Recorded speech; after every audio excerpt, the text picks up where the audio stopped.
You may be wondering where the intro song went. Uh, I'm just double checking I have the right one. Early thigh yapping. Hold on.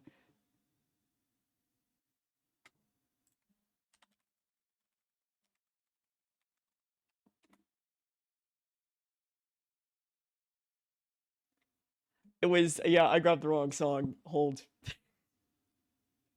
Hold.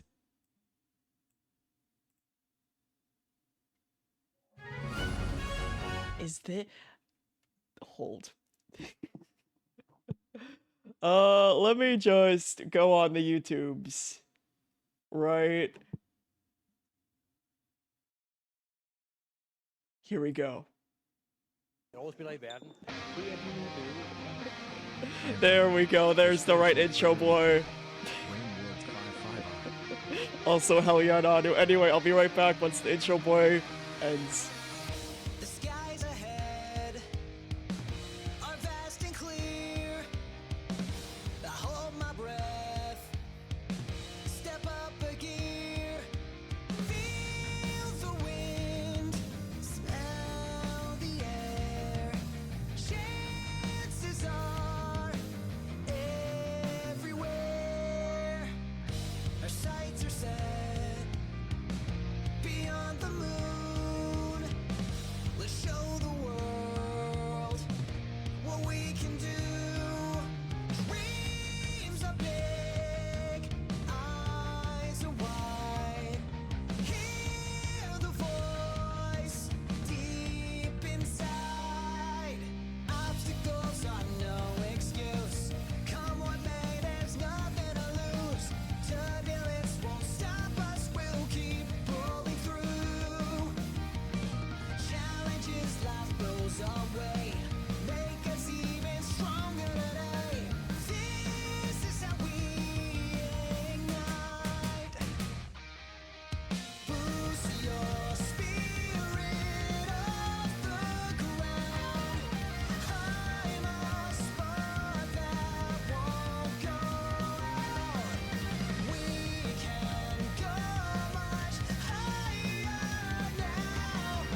the beginning of this one-way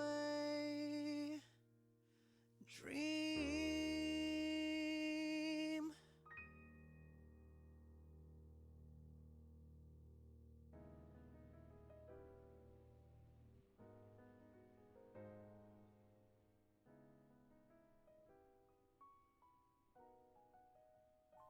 Alright, I'm live for real now. I totally didn't play the wrong intro song and had to course correct. Don't worry about it. But Books with the first, Nani with the 47 months worth, the time gone. King and Cooper, Copper, Molten, King Dude, Hot Chocolate, whole gang. Whole gang is here. Whole gang is here. But yeah, Project Hail Mary really fucking good. Really, really good. Hot Chocolate, this is very important. Have you seen Iron Lung? Or have you at least perused the internet enough? Okay, have you seen have you seen Bloody Mary? Have you seen all of the ship art between Simon Iron Lung and Grace? Because that is my favorite fucking thing in the whole world right now. Yeah! Yeah! Yeah! Oh, I'm so... And... Oh my god, Hot Chocolate, it was so sad. We played that you missed. We played the Iron Lung Simon dating sim, right? And then the dev of the Iron Lung dating sim came into chat to make sure we got like the super good ending epilogue. And... it was very funny because I think I accidentally mansplained them, because I was like, did you know that people are shipping Ryland Grace and Simon Iron Lung? And they were like, yeah, of course. And I'm like, cool. And then I browsed their Twitter account, and they made the whole game with like the background thought that the character that you play as dating Simon Iron Lung is Grace. So I find it very, very funny that I hit the dev with, did you know? Did you know? When yes, they did. Yes, they did know. Okay, we streamed it and it was great. It's so pretty. It's called A Heart of Iron, and it's on itch. And oh my, it's beautiful. It's beautiful and wonderful. Hey Dota, how's it going? We have once again released my hyperfixation of Iron Lung and Project Hail Mary and them kissing.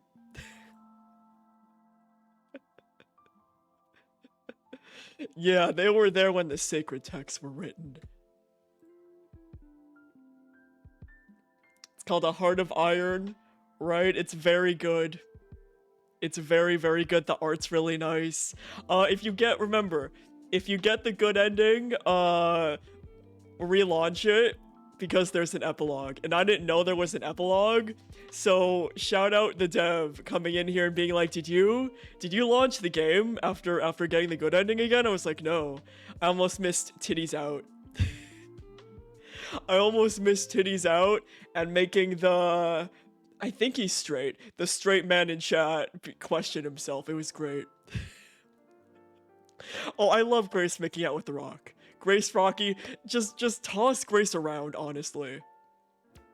Grace Rocky, Adrian, right? Just toss them around. And yeah, we're back to Senate colored Rivulet model.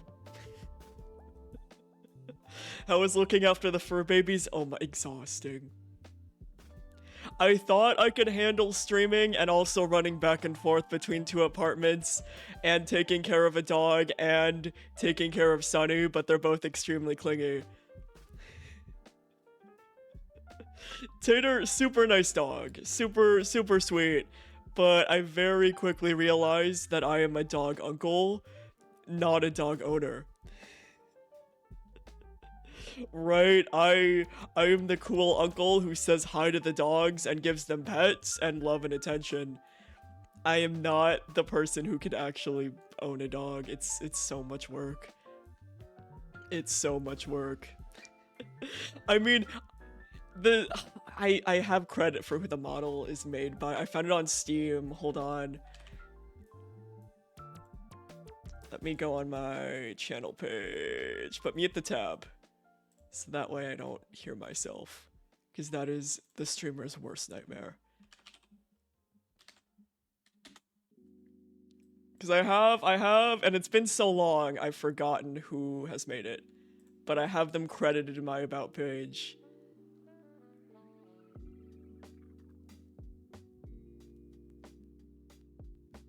Yeah, Arito. And it's linked. that is who made the Rivulet model, and then I just recolored it to be Scenic. Oh yeah, Hot Chocolate, have you seen like my regular updated boy? Has it been that long? Hold. This might break things. There he is. There's my boy. He got a new outfit. He got some shading on him. Look at my boy. So that is my regular new boy. And then we have Moist Critical. And then we have Moist Critical as a treat. And then you can lift his arms up. It's pretty great. This is Avo's favorite. He's beautiful. I love the Moist Critical one. We were playing Everhood, and remember in Everhood 2, there's the Moist Critical cameo? Well, yeah, we put this on. Nana, we gotta. That way we can be 2 Moist Criticals in a room together. We can be 2 Moist Criticals in the room together. So yeah, we'll switch back to our special Rain World boy. And yeah, I'm hoping Chet behaves, but it's... Oh, we're big. Hold on. We can't be this big. We gotta be... Well, there we go. Perfect. Perfect size. But yeah, remember that one dude who was like, finally, and was being a piece of shit? Well, I banned him. I know he left like naturally on his own, but you know, I was getting ready for stream today, and I was like, you know what, fuck you. Fuck you in particular. Oops, I need to close that overlay. There we go. But yeah, no, we have to co-op stream so bad. Yeah, I was like, fuck it, get out of there. And you know what was really also satisfying? So I was watching Joseph Anderson play Stellar Blade today and yesterday. Right? And the same shit happened to him. He was talking about how he wasn't using combos, and that he might finally like look and see what the different combos are to play the game. And someone in chat said, finally. And he was like, alright, because of you, chatter, I'm not doing it. Because of you, chatter, saying finally, no, we're not gonna do combos. We're just gonna keep hitting X 4 times just because of you. And I'm like, W, Joseph Anderson. Winning for Joseph Anderson. So that's very nice to know that streamers, both big and small, have to deal with pieces of shit chatters. But we are lurking in just chatting though to avoid people coming in and yelling at me for yapping too long. It's a very funny bit, so we'll stay in the game category even when we're yapping for other games where people are nice. But for newbies for Rain World, we'll stay in just chatting until we actually play the game. Exactly. That's like when people honk at me while I'm at a red light. Fuck you, we're staying right here. Exactly. Exactly. Exactly. Because I know I've told this story before, but I'll retell it. So me and a friend, we were driving to Goodwill, or California's version of Goodwill local, right? So we were pulling up to a stoplight, right? It was red, so we were stopped. And then I was in the lane directly to the right from the left turn lane, and this guy like pulls in beside me. The left turn lane goes from yellow to red, so the dude slows down and comes to a stop like a normal person. The dude behind that dude who stopped lays on his fucking horn, and he doesn't stop. He doesn't stop. Right, me and the dude, we like look at each other through the window being like, what the fuck is this good guy doing? As this guy is just laying on the horn, and he lays on that horn so long that I start getting a fucking headache. Because we're sitting here, everyone in our area is at red, so we just have to fucking sit here and listen to this guy on his horn for I think a minute or two straight before we finally get the green light and we can go. And I'm like, Jesus fucking Christ, that game. And the worst thing is we were going to Goodwill, so I couldn't just be like, no, I have a headache now and turn around, because we were already on the way. Yeah, some people are just ass wagons. The amount of people who fucking tailgate me when I'm going over the speed limit. Like, also when people tailgate me and there's like 80 bajillion other lanes so they can just go around me. I was driving home from work one day, just chilling in the left lane because I need to turn pretty soon. And this dude, it's a 3-lane road. It's a three lane on each side road. So like 6 lanes. And he just keeps tailgating me. And I'm like, dude, you can go around. You don't have to fucking tailgate me. There are 2 other lanes.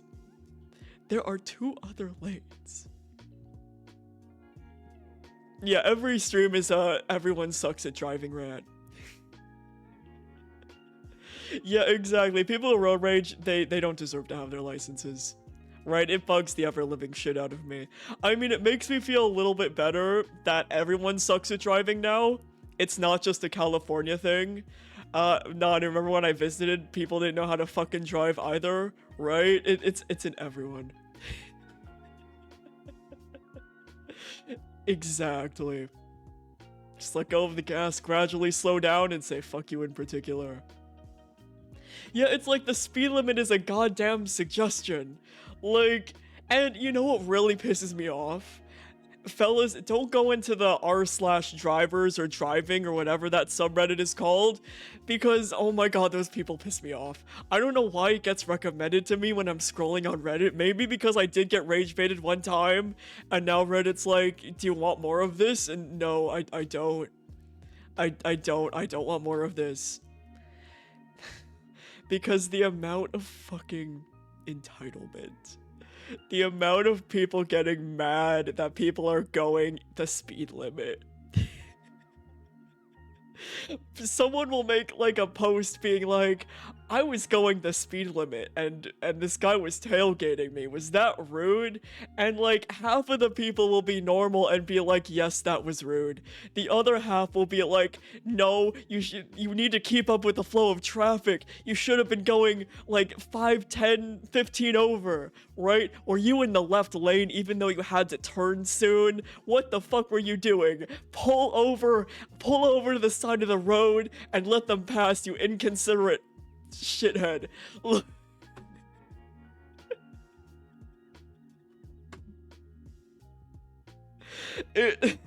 Don't go on the driver subreddit. I should have muted that shit. Yeah, it's literally you should pull over and throw your keys off the nearest cliff. Oh shit, happy birthday? Happy birthday, question mark? Are you officially 21? Congrats. If I don't know if you're American or not, but if you are, welcome to the time where you can drink the alcohol. Congrats. But yeah, happy birth. Happy birth. Oh, you're 20 now. Okay, well, 1 year off. Unless you're in Europe, then you can drink all you want because you're over 18. I think you might be the baby.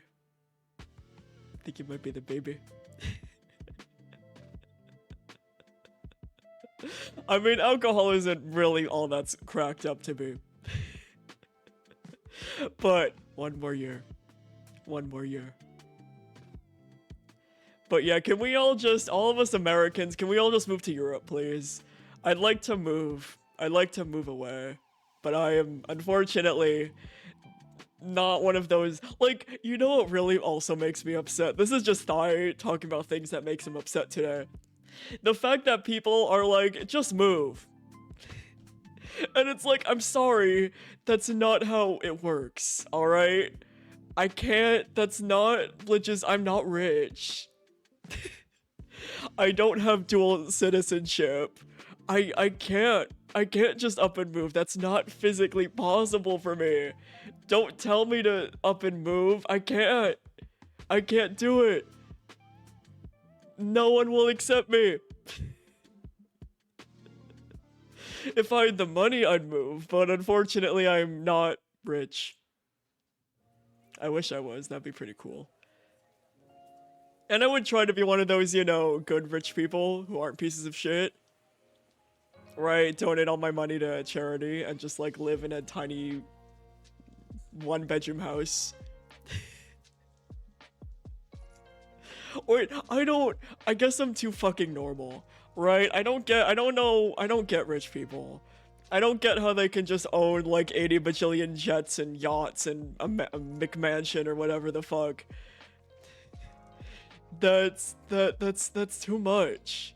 Right? That's like when I was in Denver, right after college, I lived in a 2-bedroom. There was too much stuff to clean. Right, the 2-bedroom, there's so much. So I like the main bedroom and office, right? And I had to like clean all of that compared to just cleaning a 1-bedroom. 1-bedroom is so much easier to clean. I don't need that much space. Oh hell yeah, hot chocolate, you're not the baby. Let's go. Congrats, you've leveled up. From regular to fetus to super fetus.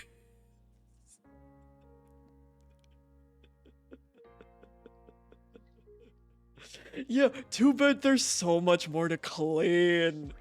There's so much more to clean. There's so much more to clean. There's so much more to take care of, right?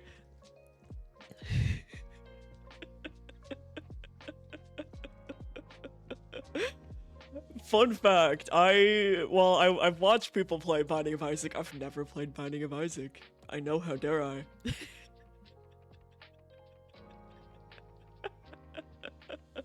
Man, I'm like, get me out of these California prices. It's too expensive. I felt, oh my god. Alright, I felt so bad. I felt so bad. It was so awkward. It was so very awkward. So, shout out one of my team members, right?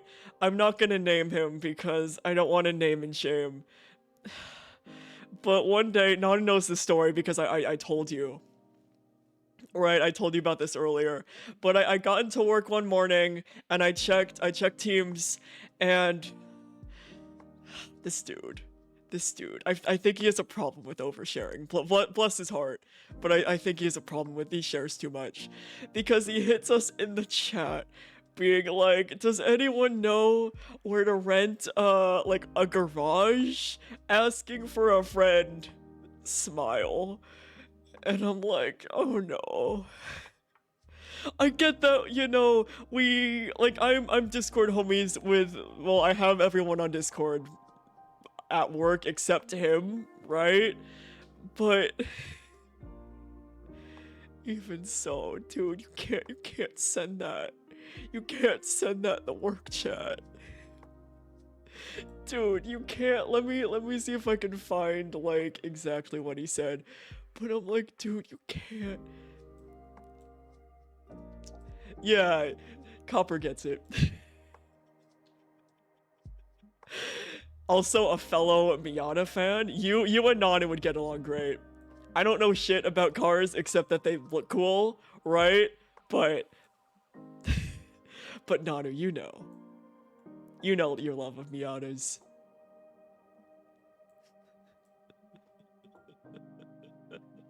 You're one Miata. Yeah, Sonny, you want to come sit? You wanna come sit? Yeah, he does. You wanna come sit? Oh, good boy. Oh, good boy. Yeah, like, I don't mind that he's, like, in. Ignore my VTuber freaking out. Sunny is in the perfect VTuber freaking out position. Like, it's not the fact that he needs to ask for help that's the problem. It's the fact that he posted it in the work chat. In the work chat. In the official work chat. I'm like, dude. Especially, and it isn't just like the regular work chat, right? With me, him, other dude, and manager who's very chill. It was work group chat with all of us plus managers, 2 supervisors. You don't. It would have also been a different story if it was just me, him, manager, and other dude. But it was the whole 3D art department. It was the whole 3D art department, sir. I'm so sorry. Don't put it in the whole department chat, please. And like, you know, like Discord is different and any other context would be different, right, Sonny? But in the group chat with the work supervisors, with the important people. Sir, please. Hi, Sonny. Good boy.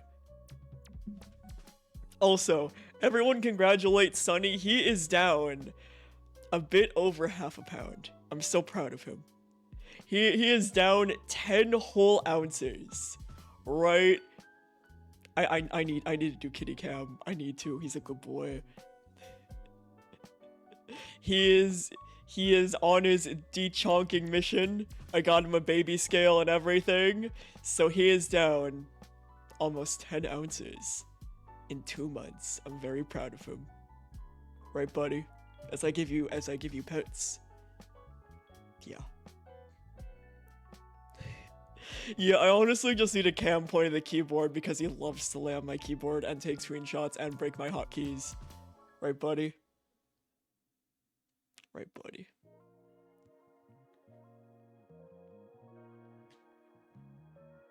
As he sits on my controller, there you go.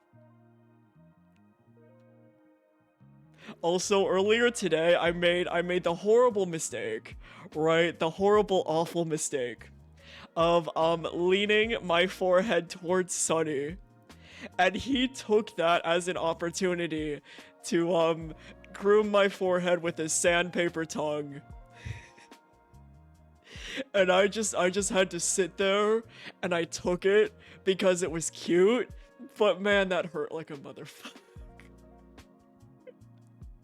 Right, like my arms and hands have started building up like tolerance to his sandpaper tongue, but I made the horrible mistake of just shoving my forehead directly in his face because he was being cute and he took that. He took that and ran. Yeah. Jag, you know. Jag, you know. Also, boy has been noted for next time. Worth it. 100% worth it because he was a cutie patoot.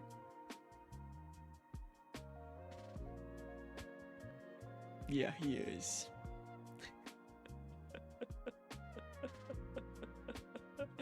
Luckily, Sunny's not a climb on my shoulders type cat because he's still a big boy, right? He's down from 15 pounds to 14 pounds 6 ounces. So he's still a big boy. His goal weight is 13 pounds, and we're gonna be slowly getting there, I believe. Right, buddy? So he's still a very large man.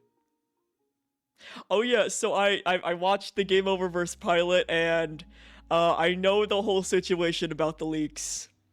And I won't spoil it here because that'd be rude, right? But I have seen the leaks. Not the whole thing. Not even the 14-minute thing that got leaked, but I have been spoiled. Rest in peace. Yeah, if I couldn't have a Feed Sunny redeem, right? That would be a problem. But yeah, I won't say anything. Yeah, I won't say anything about how I feel about it, how other people feel about it, because that also might be like vague spoiling, even though it's just a feeling. But oh, hot chocolate Sam. Oh my god. The fucking oh my, it's a mess. Fellas, it's a mess out there. It's a mess. I'm also worried about Lackadaisy. Not the show, obviously, because that's gonna slap, but I'm worried about the fandom. And Knights of Guinevere, and and I haven't seen Gaslight District yet, so I need to watch that. I also haven't seen, well, I started watching a little bit of Murder Jones, and then I got distracted. I haven't finished that one yet either. Oh, the leaks were about the final episode of The Amazing Digital Circus that's going in theaters the 4th of June, I think, and then released on YouTube 2 weeks later. The dates might be slightly... Oh, June 2nd, thank you. But, the story behind that is that someone got a hold of the entire file, but it's Portuguese dub, I think?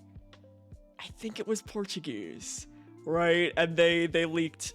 At first, I think it was 14 minutes of the final episode. That final episode's like an hour, right?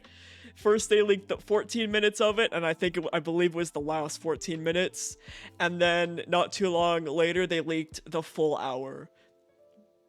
And since then, they're also saying that they're going to be leaking the English original dub, right, in 2 days. 1 to 2 days, I think. I think it might be tomorrow. So if you care about not being spoiled about The Amazing Digital Circus, don't... Just go on Tumblr, because that's the only place that accurately filters tags. And also Reddit, I think they're clamping down pretty good on the Reddit, on the subreddits, to stop that from happening. But even so, I would just recommend just staying on Tumblr, because people actually tag stuff correctly, and you can just block all of the tags. People on Twitter don't know how to tag shit, so just don't go on. Actually, just never go on Twitter. That's honestly just a pro tip. I'm bad at doing this, but don't go on Twitter. I'm not sure about the Blue Sky situation with the leaks. I'm bad at using Blue Sky. Sorry, people who follow me on Blue Sky. I'm bad at using it. So I don't know about the leak situation or blocking tags or stuff like that for Blue Sky, right? So that's up in the air. Oh yeah, don't Google anything. Just go directly to Tumblr. Okay, let me back up so I can explain what happened. So someone leaked, at first it was 14 minutes, the last 14 minutes of the final episode, Portuguese dub, right? And then later on, they released the full 1 hour, also Portuguese. People went in and subbed it, right? And then they're saying that they're gonna be releasing the English original cut. The last tweet that I saw, they said they were gonna release it in 48 hours, but I think that was like a day or so ago. So it might be happening tomorrow. It might be happening in 2 days. Oh shit, Amber Alert. Anyway. It's like, what? Why is my phone freaking out? But it's not good. Right? Pretty much everything. Like, even if the full hour wasn't cut, leaking the last 14 minutes pretty much, well, actually, doesn't pretty much. It does. It does spoil the entire ending. Right, I have seen the leaks. I will not say anything about how I feel about it, right? Because that might also count as spoilers, right? If I say how I feel about the ending.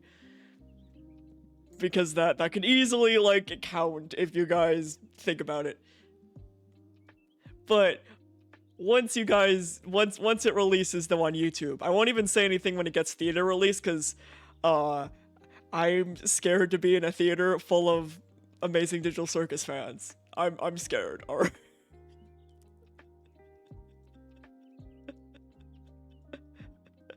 I'm scared. At first no. At first it just showed up and then I was like, fuck it, right? But that's once again my own fault.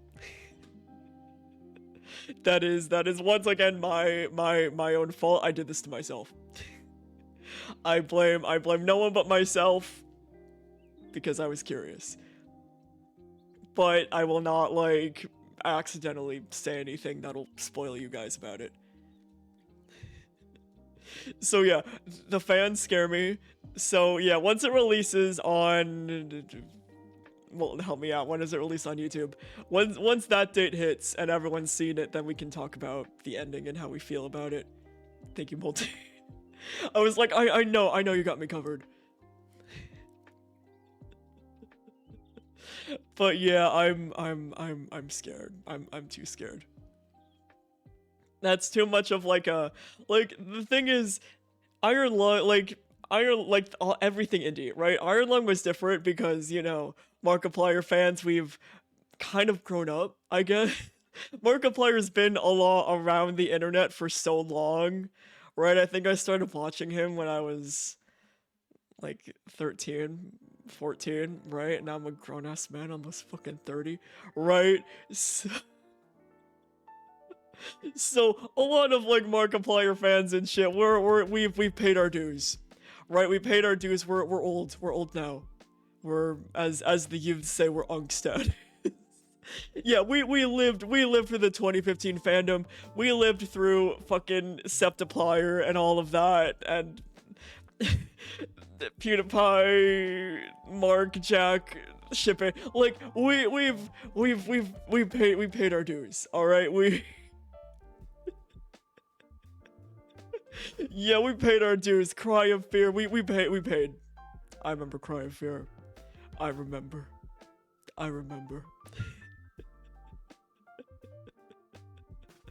So yeah, we also Jack, that's fantastic.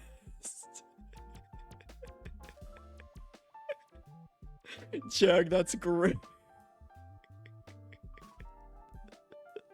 So yeah, we have paid our dues. We can behave ourselves at an Iron Lung showing.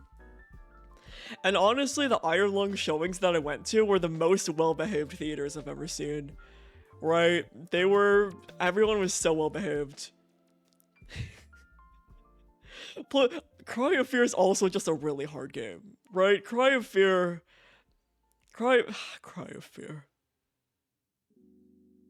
was just fucking impossible. Reddit, Twitter, the big ones. If you have, I'm not sure about Blue Sky because I don't use it enough to really tell you how good they are at tagging or the tagging system.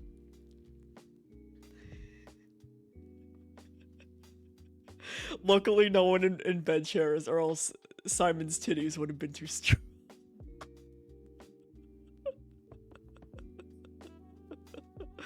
But yeah, Tumblr should be good because people are really good at tagging stuff. Just remember to filter out all of the tags that you can possibly think of.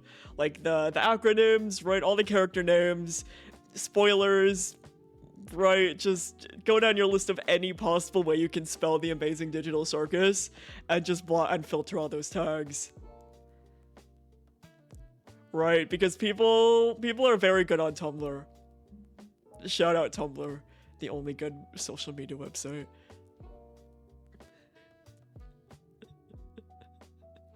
Yeah, like, oh my, it's so, it pisses me off when people get upset about fanfic on AO3 when they could just scroll past it. It makes me, this is really just Thigh talks about shit that makes him upset again. I don't like whatever happened to just being like, oh, I don't like that very much, I'm not gonna engage. Whatever happened to that? What are the youths doing? What What happened? Why are people for? And then, and why is everyone fighting? Why is everyone? Exact. Like I back in my day. I'm about to be like back in my day. But really, back in my day, if I didn't see something that even now, right? If I don't see something that I like, if I see something I don't like, I just move on. Or when I was a wee lad in like the early 2010s, if I wanted to sneak into an adult space, I wouldn't just fucking announce it like a fucking idiot and yap about shit that I didn't fucking know about. Jeez, if I wanted to see and read about two characters kissing, then I would just sneak in there and perceive it. And then I would just sneak away like nothing. I wouldn't fucking. Oh my god.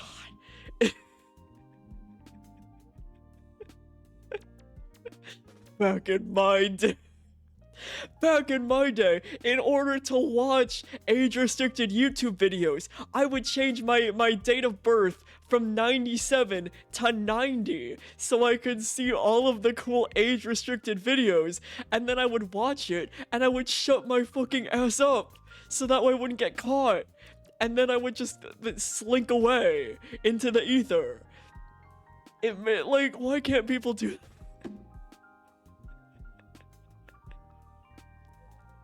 And then, of course, the number one rule about internet safety is to not put your full ass name and like your like school and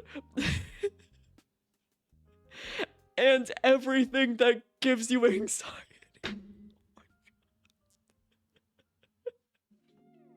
Back in my day, right? And then people find it fucking suspicious that like I have no social media under my actual name. Like no shit. I'm Thycenic on the internet. I'm not gonna be blah blah on the I don't people are like, well that's suspicious that you don't have an internet presence. I'm like I do, just not under my full ass name. Just not under cause I'm not a fucking idiot. I'm not gonna have an Instagram or a Twitter under my full ass first and last name. That's amazing, Copper. That's amazing. And same. I would, once my parents went to bed, I would sneakily sneak downstairs so that way I could watch Adult Swim and Family Guy and South Park and The Simpsons, right? Because my parents hated The Simpsons and Family Guy, so I was such a rebel. I would sneak downstairs to the sunroom TV, right? And I would just watch. And then I would do the same with Naruto because my parents thought that anime turned me gay. No. No, my parents were the parents who were like, wow, anime turned you into a gay boy.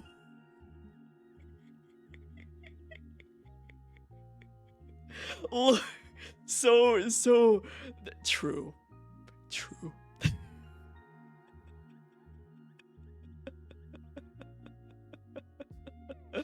So yeah, sneak downstairs, watch Toonami, watch Adult Swim, right? Watch Naruto. It was, I think, yeah, same with King of the Hill as well. I would sneak, and then we didn't have cable for the longest time.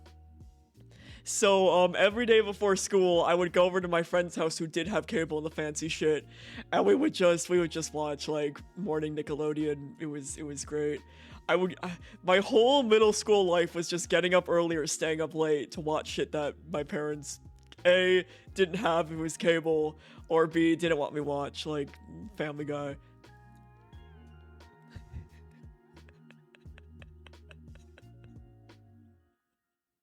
Oh, that's hilarious. Oh, that's hilarious. Oh, We had to be rebels to be entertained. Exactly. Also, ain't nobody, how's it going? Oh, look at that big boy. Look at that big boy. So thank you for the bits for that big boy, for that big emote.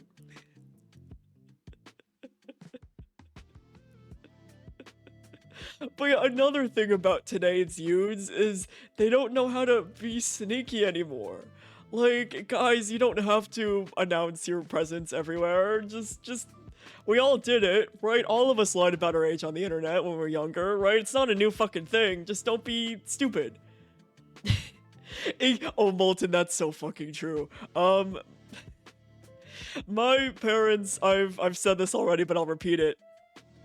I was a procrastination child, right? When I was born, my parents were 40 and 50 respectively, right? So they literally waited until the last fucking chance to have a child. And of course, this child, being me, grew up early 2000s with my parents didn't really know how the fucking internet really worked, right? The first computer I ever got was from school, funnily enough, when we had those like old ass Macs that were fun colors when Whimsy was still alive, right? when Whimsy still existed. Or like those big ass beige Windows boys, right? And parents didn't know what the fuck how the internet really worked. In 7th grade, I got my very first laptop, and there was no there was no safeguards.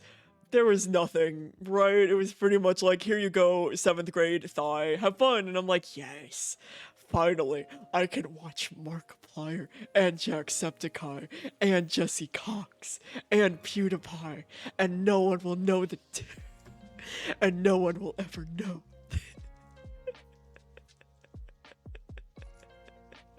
And caramel dancing. And anime. Anime, except the anime was broken up into 4 different parts, so that way they could get away with posting full anime episodes on YouTube, especially when the limit was like, what, 10 minutes? Yeah! I remember when it was a big fucking thing when when certain YouTubers got the special ability to upload more than 10 minutes. That was like the coolest shit. That was the coolest shit. Being like, people can upload more than 10 minutes. And then what I would do, it was I would watch Naruto on YouTube in like the parts, right? And then I would download the episodes and make AMVs on iMovie, right? It was great. It was fantastic. It was so good. It was a simpler time. Yeah, literally the Wild West of the internet. But you know, I'm kind of glad that I grew up on that internet, because the internet today is awful. Right? It's corporate garbage slop at this point. It's so sad. I miss the Wild West. Because I don't want to be like, wow, me growing up was the best time. But I am gonna say it one time. I think growing up, being born in 97, growing up with early 2000s, early 2010s internet was honestly fucking peak. It was honestly the best fucking shit. Yeah, the internet today makes me never want to give my kids internet. Yeah, it's such a it's sanitized wasteland full of people trying to grift all the fucking time, right? Full of 80 bajillion, yeah, 97 twins, let's go. Let's go! 97 for the fucking win. We love 97. And then, plus it was so easy, if I wanted to age myself up to watch age-restricted videos, I would just bump that shit down to 90. I think actually my Google YouTube account still has me listed as 90 for my birth year. I don't actually know if I ever changed it, because it was so much easier to just knock myself down to 90.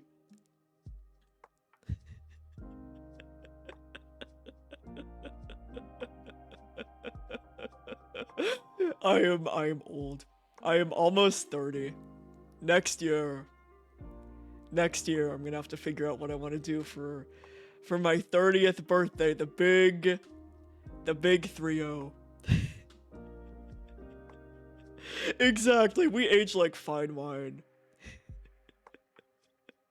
We age like fine wine. But yeah, it is very entertaining. And it's funny too, because I do the same. I gravitate towards streamers who are older than me. So like my favorite streamer is Joseph Anderson. He's what, 40? I think. Jesse Cox, I think he just turned 42, right? Mark's in his 30s. Mark, Jack, and the gang are in their 30s. How old is Mark? How old is Mark? How old is Mark? Markiplier, how old? 36? Also, hey Nara, how's it going? We're talking about being old. Right, so now, yeah, Chilled's 36, or turning 36, right? Also, why did they choose this photo? Hold on. Why'd they choose this photo for Mark? Why did they choose this photo for Mark? Why did I know the saddest shit. Fellas, I'm not ready for YouTubers to start retiring. I'm not ready. Chilled's retiring, right? Listen, I don't think Jesse Cox though is ever gonna retire. I think Jesse's gonna go until the end of the fucking world. I feel like everyone's gonna retire and Jesse Cox is just gonna be like 90 years old and still fucking going, because that's just who Jesse Cox is to me. And you're all good, Hot Chocolate. Thanks for hanging out, stopping by. Come back soon, we miss you. It's been too long. It's been too long. So yeah, and then the wildest shit is looking back when I was watching these YouTubers when I was young, and now I'm like the age that they were, and I'm like, Jesus fucking Christ, they didn't have it together at all. It's funny looking back at people that you looked up to, right? And then realizing, oh my god, we're all adults and none of us know what the fuck we're doing. It's great. And same, you gotta come back for more yapping. For yapping. We love to yap here. We love to yap here. Yeah, I heard about that. Like, what the The internet sucks now. Swatting as well, that's so fucking... It's just a grandma, guys. Trying to raise money, I think, for her grandson who has cancer, I think. Correct me if I'm wrong. Oh, Molten, I was so close to that happening until the big cryotic. At least I've finally gotten comfortable not just being like that guy that we all hate, right? Now I'm like, fuck you, Cry. Fuck you, piece of shit. Right? I've gotten past that. So yeah, I almost got lucky until 2020 when Cryotic was outed to be a horrible piece of shit groomer man. So I'm like, the few YouTubers I'm holding on to, I'm like, please be normal. Please keep being normal. I feel like at this point they are, right? Like Mark, Jack, Jesse, Dodger, Octo, you know, the whole squad, right? Joseph Anderson. They all seem pretty normal. I hope I didn't just jinx that. But man.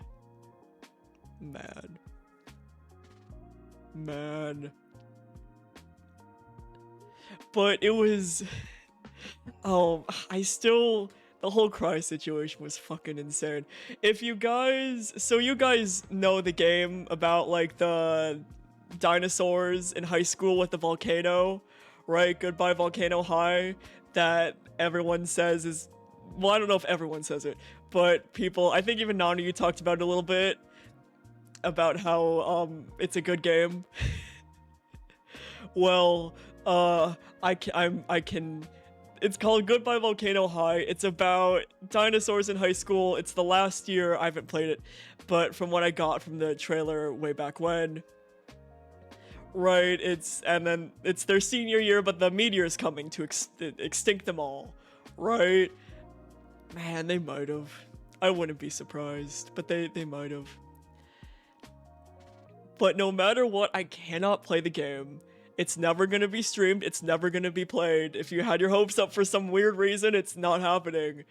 Because right before Cry was outed to be a horrible piece of shit garbage human being, Groomer Man, he was on, his Saturday show, Late Night with Cry and Russ, and it was 2020, it was during COVID, there was no E3 or anything like that, so they were looking up PlayStation trailers. They watched the trailer for that. Russ and John were like, another high school game? That's kind of lame, right? And they were ripping into it, right? But it was not like bad ripping into it. They were just kind of making fun of like, oh, another one of those. There's a lot of those out there, right? It sparked. Cry lost his fucking shit. It was actually kind of fucking terrifying. Dude lost his whole ass fucking mind so bad that Jun just fucking left the call. Jun just left and said, I don't want to do this. He actually didn't even say anything. He just exited the call and then later messaged him that he didn't want to be online or deal with him right now. And then literally, I think 2 or 3 days later, I think this happened Friday. I think they did one more stream on Saturday. And then literally, I think that Monday is when shit came out about everything that happened. So yeah, if you were ever getting your hopes up for that game, that's not happening. Date everything though is happening. I own it. People really want me to play it. I got gifted it. Oh my god, Nanu, did you gift it? Or I forgot who gifted it. I feel bad. Someone gifted it to me. It was either Nanu or it was Temp because both of them want me to play it. But I don't remember who gifted it to me. Either way, it's on the list. And I've not played any Kyle's Famous off stream, so we can play that on stream. Yeah, no, it was either you or Temp. Cause our D&D DM also really wants me to play it, but I don't think they have my Steam account, so they couldn't have gifted it to me. Which, I mean, how dare they don't?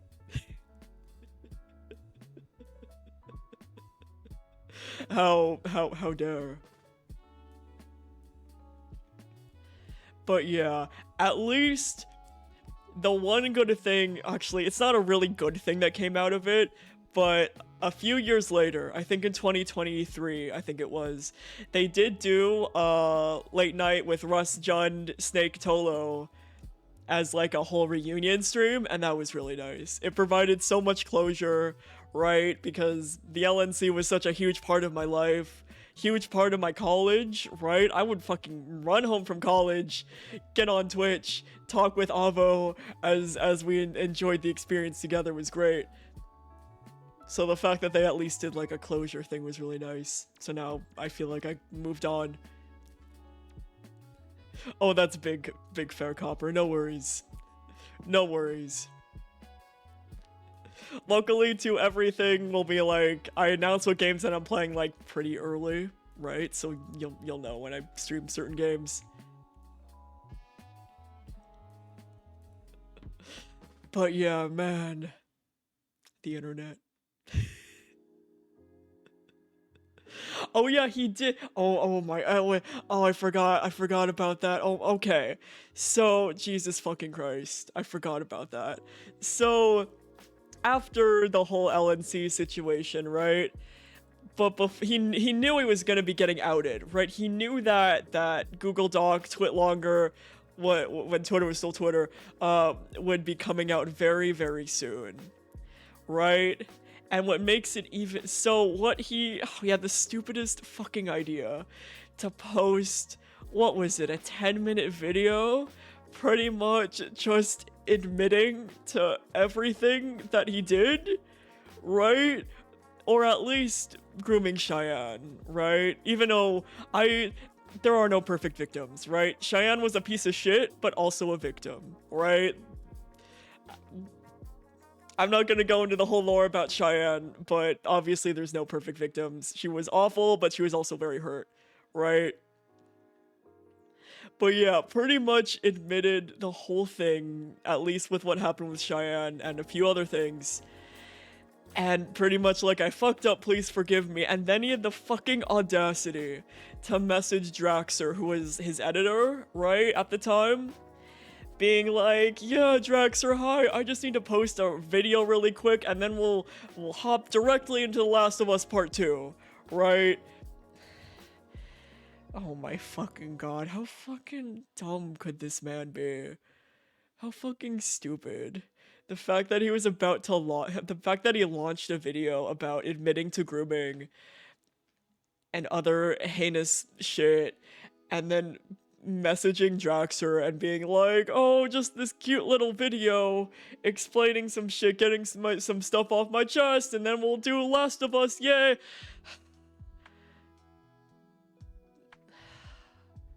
Just thought of it as normal. So now, what I've learned from the whole situation, I only watch YouTubers and content creators who just also happen to fall into like Mark and etc., who have a life outside of their content creation, right? They go out and they do stuff, right? Of course that isn't like 100% foolproof method of telling whether or not someone's gonna be a piece of shit garbage human being, right? But looking back, there was a few red flags with Cry. There was actually quite a lot, but you don't really think about that, right? You don't really think, because what? I watched him when I was what? 14? I started watching when I was 14. In high school was shitty for me, right? And moving away to college was difficult. And you find like a content creator who is really nice, who seems really nice anyway, in hindsight, not really. And you relate to them, obviously not anymore, right? So you don't really, and you're a child, right? You don't really think too much about it. But then, you know, being an adult now and looking back and seeing the red flags about how, you know, his whole life was online, he didn't have anyone, he was having a fallout with the late night crew, right? He went to others for weird, gross, disgusting gratification. Like, yeah, when you're young, it's really hard to nail someone, and then you just keep watching them because their content brings you comfort, right? And then, you know, you don't really think about it. Yeah, it was... Yeah, it was his 30th. It was either his 30th or 31st birthday. I forget which. Oh my god, that's... Yeah, and then he had a birthday stream where he just had a whole fucking mental breakdown the whole time. And it's just like, yeah, I get mad sometimes on stream, but... There's a difference between mad and upset between having like a whole ass mental fucking breakdown about it. Oh my god. So Avo. Oh, shout out Avo. He was hit with the Cry and the Mini Lad. I wasn't as big into Mini Lad as he was, but oh my god. Avo, I'm so sorry. I forgot that you were both hit. I forgot that you were hit with the fucking double whammy. I forgot that you were hit with the double whammy, because I just mostly watched Mini Lad with you, right, in college. I didn't really go outside of, you know, the videos that you sent me, or that we watched together, but, oh, man. Oh, I'm sorry, Mullen. We can change topics. We don't have to keep talking about this. We might have been talking about it for too long, I'm sorry. We can talk about something else, my apologies. We can yap about anything else.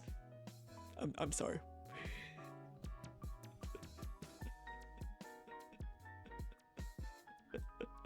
we can yap about something else. Like, look at how fucking bad Markiplier's hair is in this photo. Like, Who chose this? Who chose this? Who chose this? Who thought this was a good idea? Like, Mark looks very nice in, like, all of his pieces of media. Bro needs some. Where's this from? Can we get, like, a source? No, it's his wiki page. No, it's his wiki. No, it's his wiki.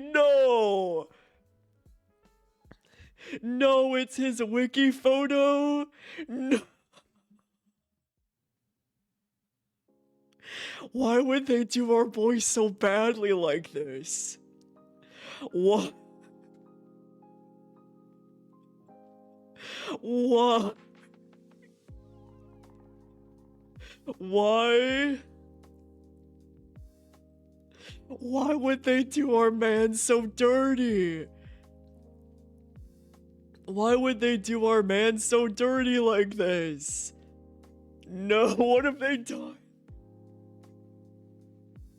What have they done? Yeah, whoever edited that has beef. Like, why did they choose? Why? Oh shit! I didn't know he was born in Hawaii. But who chose this? Who decided to do him dirty like this? Who did this? Who did this? Who did this to my boy? Who did this to Mark? Who did this? That's pretty funny that that's his wiki page. But yeah, we can look at a few memes as well. Can't believe they would do this to him though. Our boy, our precious boy. Our precious man who's getting old. The little. So I know Jesse's probably never gonna retire. Do you think Mark's ever gonna retire?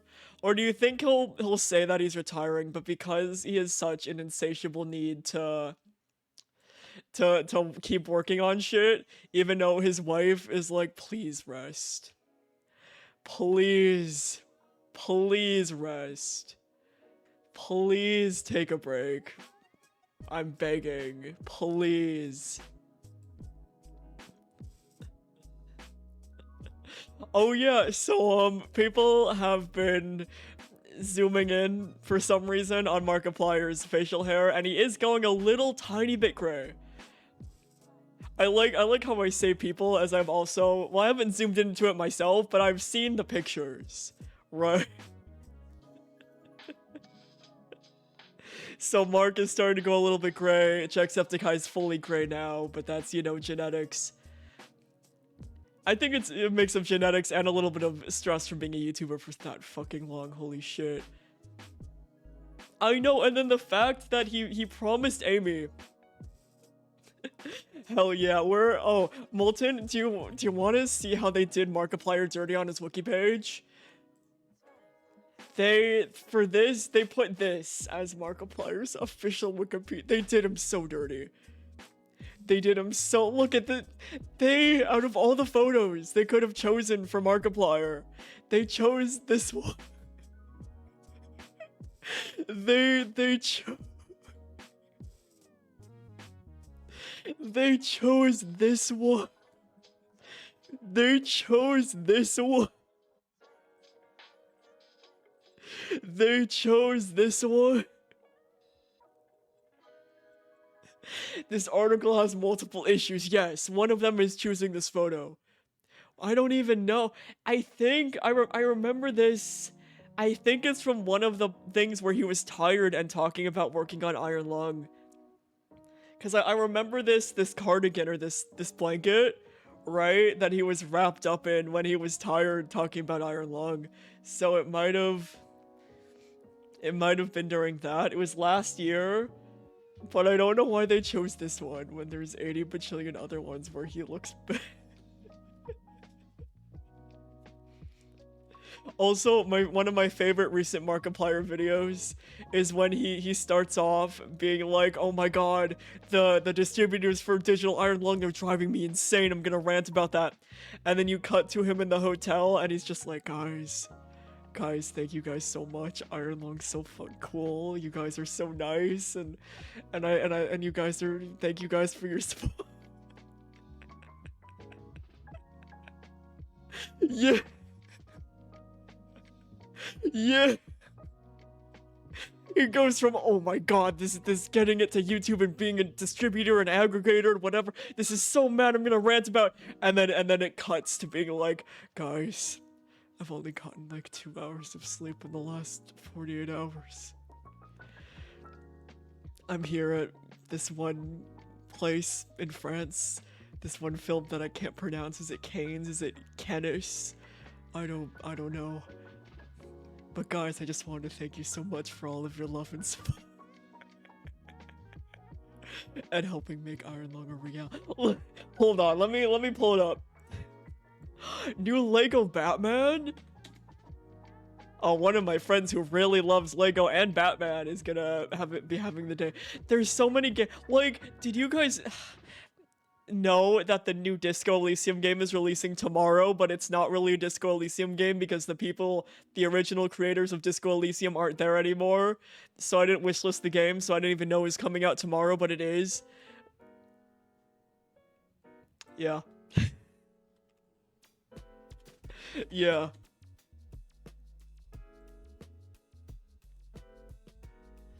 Alright, where's... Here we go. The hell is Iron Lung? Hold on, let me pause the jazz. We watched the whole thing, but I just want to show you guys the switch up. My face, big and smiling, except actually I'm not smiling. I'm really pissed off because this whole process is taking so much time and I just want to take in your hand. I'm an impatient guy sometimes. So he goes from that to... Here, we'll do the cut. Is at the end of the We'll month. do the cut. Oh, that doesn't sound certain, does it? Well, according to the call that I had with YouTube a little bit ago, today...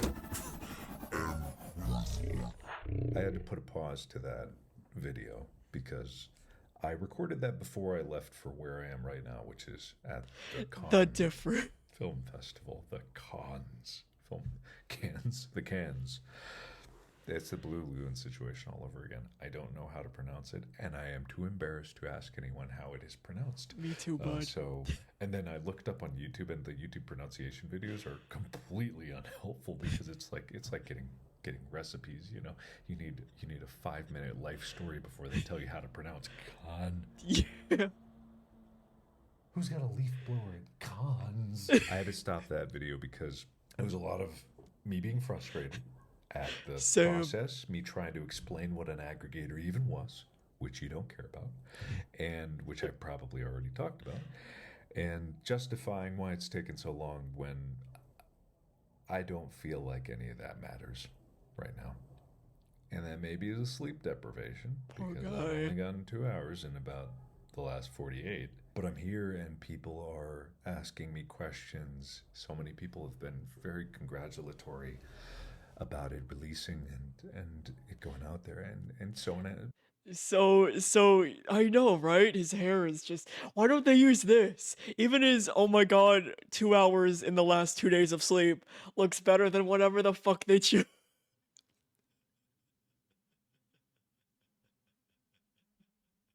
Than whatever the heck they're doing with this one.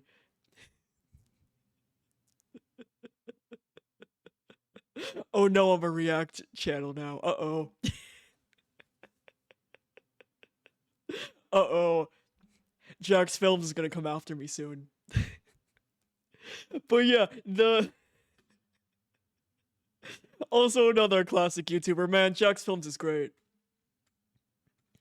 Exact.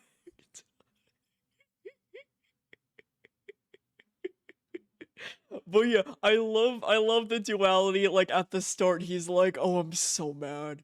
Oh, I'm so fucking. I'm so mad." To being like, guys, the support and people are congratulating me left and right, and it's so nice.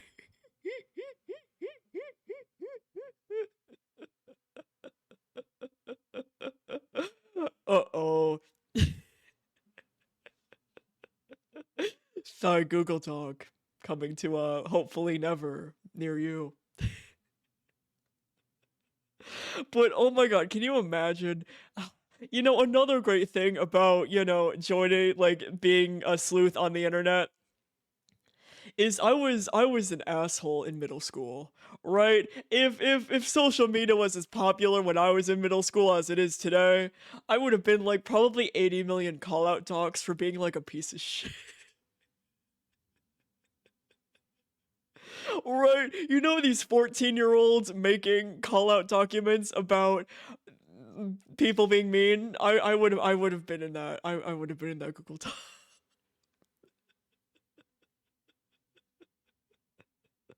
Luckily, obviously, as I have grown up, right, I have become a lot more of a stable human being, right?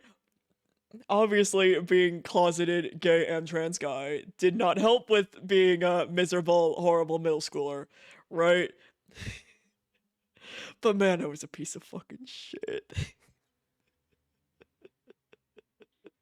I mellowed out late high school, right? And then by college I was pretty chill. But man, I there would have been probably like 80 million Google Docs about how younger baby Thigh was like a piece of shit.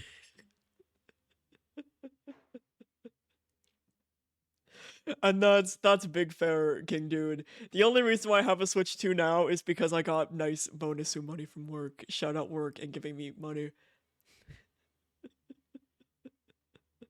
Right, every year they give me a nice bonus, and then I use that to pay for something that I wouldn't normally get. Treat myself. Treat myself. That is true. Like, I mean, I wasn't like one of those mean girl bullies, right? Mean lads. But actually, I kind of was. Well, I wasn't like passive aggressive.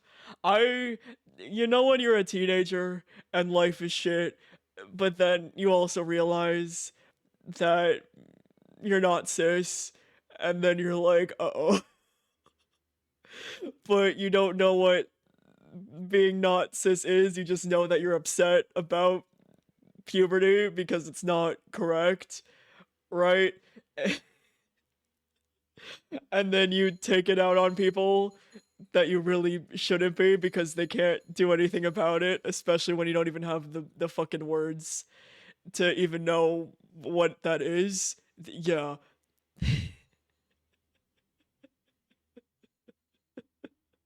That was me in middle school and high school. I mellowed out like senior year. Actually, no, that's a lie. I ran away from home. I was like, oh, senior year I did pretty good, and then I realized, uh-oh, no, because I ran away from home, but it was to a friend's house, so it wasn't like I went on a bus. I just moved into my friend's house like 2 miles away. But I didn't tell anyone, and I turned off my phone.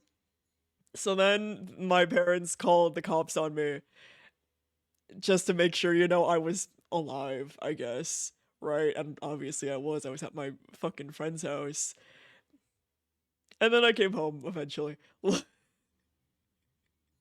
So it wasn't like get on a bus, move different, like get on a bus to a different state. It was maybe like 1 to 5 miles down the road. But I think what really helped was getting the fuck away out of fucking. So shout out Kenobi, right? He's not in chat right now, but he hops by sometimes, right? He's also Wisconsin. I fucking hate Wisconsin. We're back in a circle, right? About me talking about stuff that I hate, right? Wisconsin sucked ass. So once I got out of Wisconsin, then things got a lot better, right? I moved to Denver, met a bunch of cool people, including Avo, right? It was great. Yeah, Cheesehead's disgusting. I I don't even like a lot of cheeses. But my opinion on cheese is kind of weird, right? Because I really like the cheeses that people don't like, right? I love blue cheese. I love blue cheese. That's my favorite fucking cheese, right? And that's like the world's most divisive cheese. I hate all cheeses. Okay, my cheese rules. I'm biased against orange cheese. If it's cheddar, gross. If it's Colby Jack, gross. If it's orange cheese, no. If it's white cheese, yes. Which is a wild statement. But it can't be Swiss cheese. Right? Swiss cheese, gross. If it's a hard white cheese like Parmesan's good. Blue cheese is good, right? It can't be a really soft cheese like brie, gross.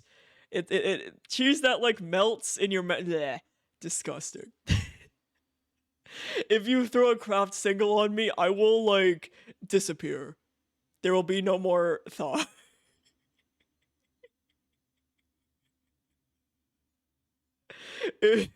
If I don't know, if one day when I'm like 100 years old, I get popular enough to go to a VidCon and people recognize me, then you can just throw a piece of Kraft singles at my face and I will just Thanos snap out of existence.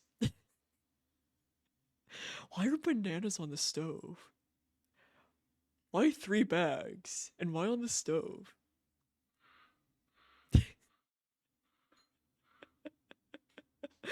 But but but yeah.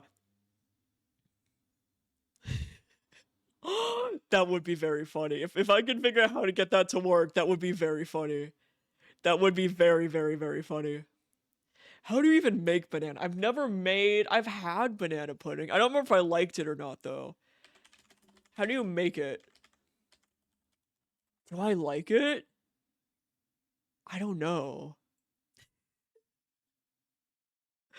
I I think I maybe had it once, but I don't remember enough of it. How do you make it? I don't want this ad to for banana pudding. I just want directions. But I mean banana bread's really fucking good though. Okay. Here, let's read together. How do you make it?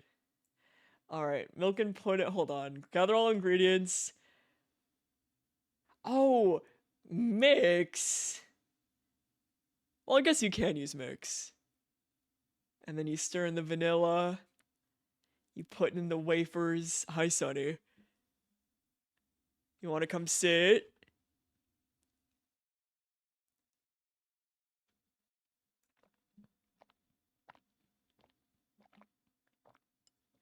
As I sip. He didn't like that ad. So I wasn't the one who clicked X on that. Do you want to send that video? He did, which was very funny. All right, arrange a layer of wafers in the bottom of a glass bowl, top with bananas, then the pudding. Oh, that's not hard to make. Best results, chill pudding in fridge, and then enjoy. Okay, that's not bad. I don't think I would make it though, because I don't know if I like it. I don't remember if I like it or not. And I don't want to make a whole thing and be like, "Oh man, that's gross."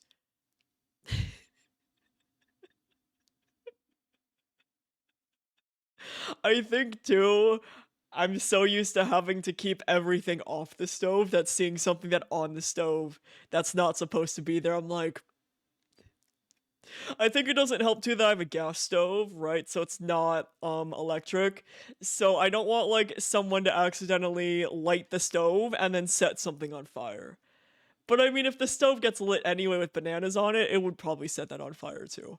So one way or another, there's fire, and I don't. Also, the interesting thing, right, about gas stoves, just in general, right? So when I was growing up in Chicago, right, we had a gas stove. But when we moved to Wisconsin, fuck Wisconsin, they didn't have gas stoves. Denver, same, no gas stoves, all electric, right? Or like the coils, yeah? In California, they're big gas stove guys. Californians love gas stove. Because you know how, like, in a lot of apartments, they don't have gas stoves? Understandably so, right? I think almost every apartment I toured here had a gas stove. My old apartment that I lived in had a gas stove. This apartment has a gas stove. It's very funny because I had to learn how to use a gas stove. Because I didn't really cook much growing up, right? When we moved to Wisconsin, we didn't have one. And then Denver didn't have one, so I cooked on all electric or the Coil Boys. So when I moved here, right, I had to hit up my parents because they helped me move and be like, "Hey, parents, can you teach me how to use?" I know what it was 2022 when I moved here, so as a 25-year-old man, as a 25-year-old man, I had to be like, "Hey, mom and dad." I know I'm like 25, but how to use a gas stove, please? how, how to use a gas stove? But I mean, I still don't know how to tie a tie, right? But then again, I don't dress up enough to know how to do that. My work is very casual. It's just t-shirt and jeans, right? I don't go a lot of fancy places where I would be wearing a tie. And of course, growing up, I didn't know I was a guy, so my parents never taught me how to do it. And even then, I think my dad just doesn't know how to tie a tie either.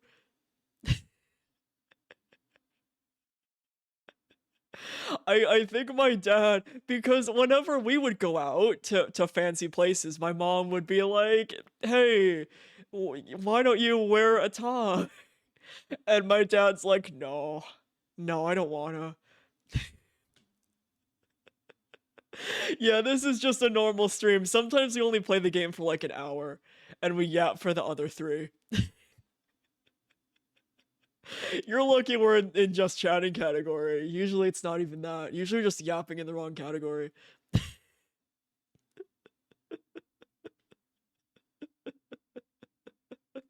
The great thing is we're so small that it doesn't really matter, honestly.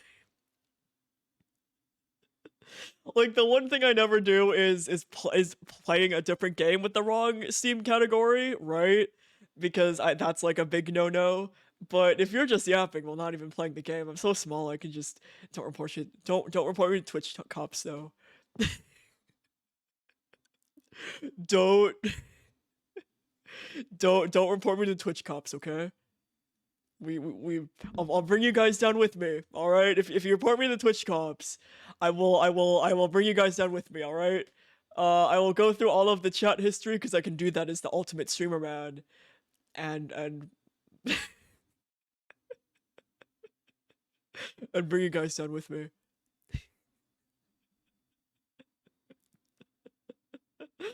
That was like in New Zealand. We weren't near any restaurants, so we had to use YouTube to figure out a New Zealand gas stove for frozen pizza. Oh, that YouTube saves lives. YouTube saves lives with that stuff. Okay, another funny thing is when I was going to Ren Fair, you know those like belt loop belt things, right? I didn't know how to do that, so I just YouTubed it. I know I could have asked someone, but I'm like, that's my one toxic trait. My one toxic trait is doing everything except asking for help like a normal fucking person.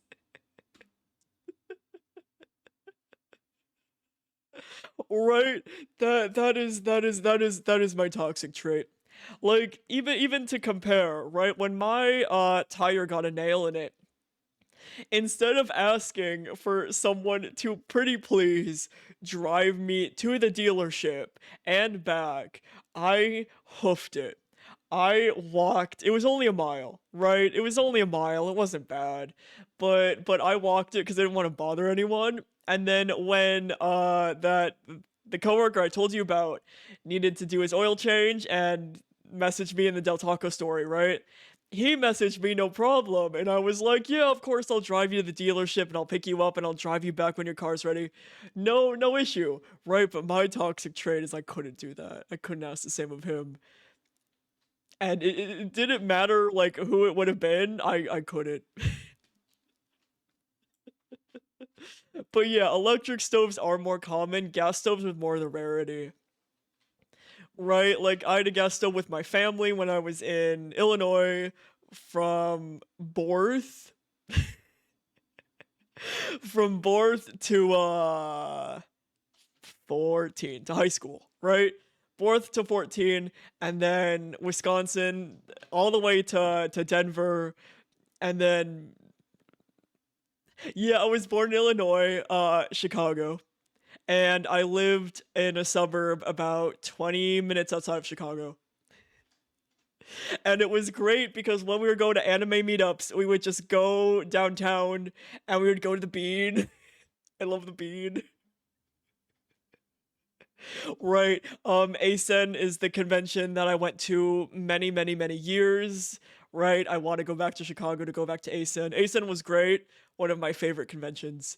Besides, the Denver one, NDKX, that was pretty cool too. But yeah, and I got on ABC7 Chicago News dressed up as Sebastian from Black Butler. It was great. Because we were doing a Black Butler meetup at the Bean, right? And then we were just walking back, and like news, they like pan out to whoever's outside. Oh my god, gross spot. Well, can you kill it for me? Thank you. Thank you. Gross spot with gross name. Thank you, Avo. So yeah, I got on ABC 7 News because they panned out and they mentioned us. It was pretty great.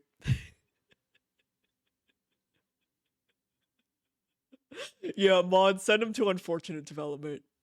It's very unfortunate.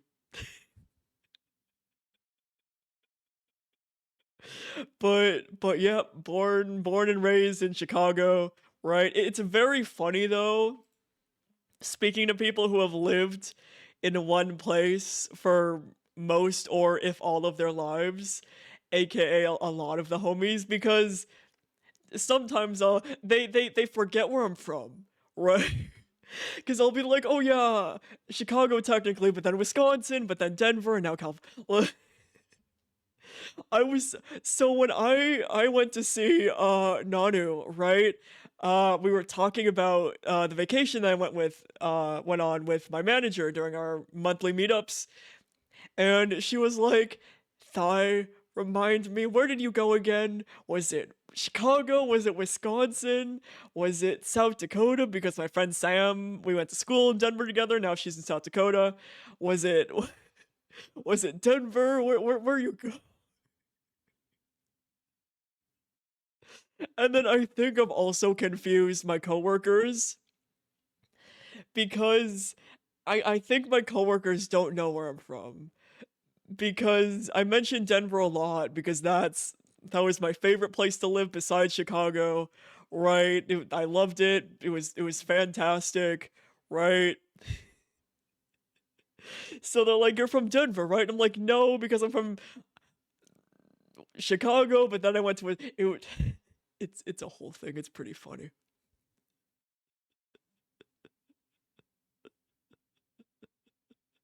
Because I yap about Denver the most, right? Out of all of the places that I lived, Wisconsin is just a 4-year footnote, which I hated. Gross. Wisconsin sucks ass. And then I'm like, Chicago's pretty fucking cool. So yeah, I love confusing my coworkers. It's also very funny because they're like, well, which teams, which sports ball teams do you like? And I'm like, okay, let me pull it back. So obviously for baseball, the Cubs, because I have to. I'm from Chicago. Same with football, right? The Bears, obviously. But then hockey is the Colorado Avalanche, of course. One, because in Denver was when I discovered my love for hockey being the only sport that I enjoy watching.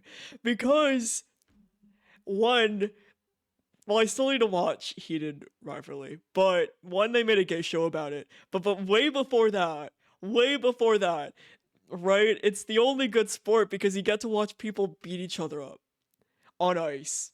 It's great. You get to watch them fight. It's actually interesting, right? Because you get to watch them fight and they get to beat each other up. And then, have you guys ever looked up the rules for overtime hockey? I've never seen this happen, but I think it's pretty fucking hilarious.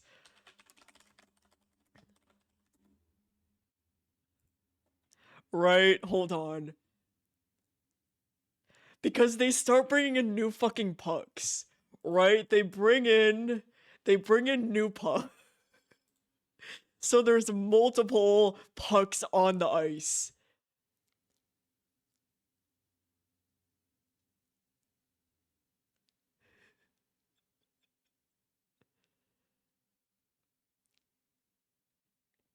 Hold on. I don't want longest overtime.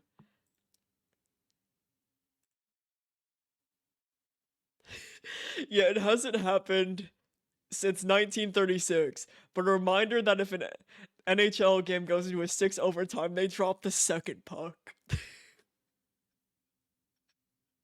Per rules, in the event of a 7th overtime, which has never happened, 5 pucks are in play, and a face-off is taken simultaneously at all 5 face-off circles, which each team playing 15 players plus goaltender at once. Rules for an 8th overtime, which again has never happened, are sealed inside a red envelope which has not been opened since 1970.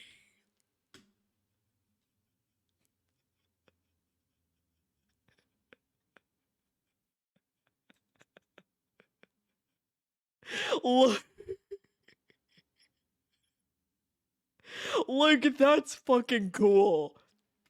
Right.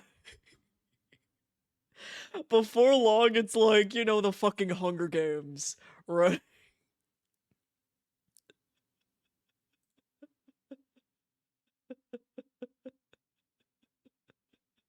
So, listen, I don't care if that's like a lie on the internet. I don't care. I want to believe that it's true.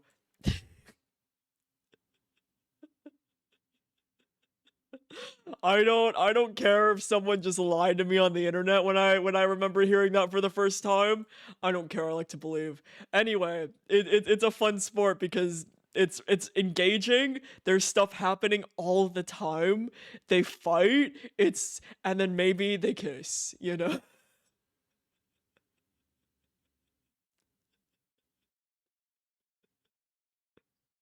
Maybe they kiss. So,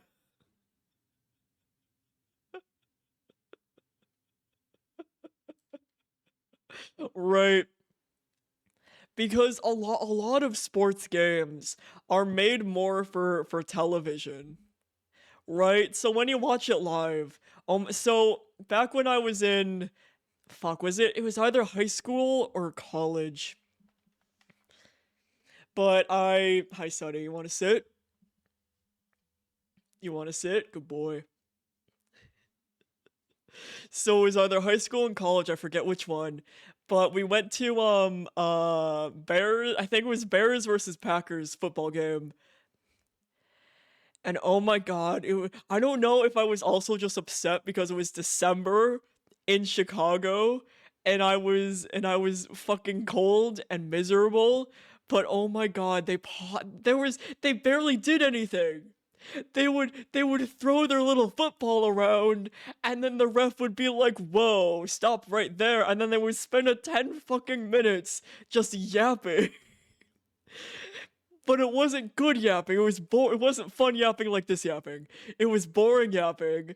And then the referee would be like, okay, go again, and then the timer would slowly, and then maybe another like 30 seconds, and they'd be like, oh, time to pause again.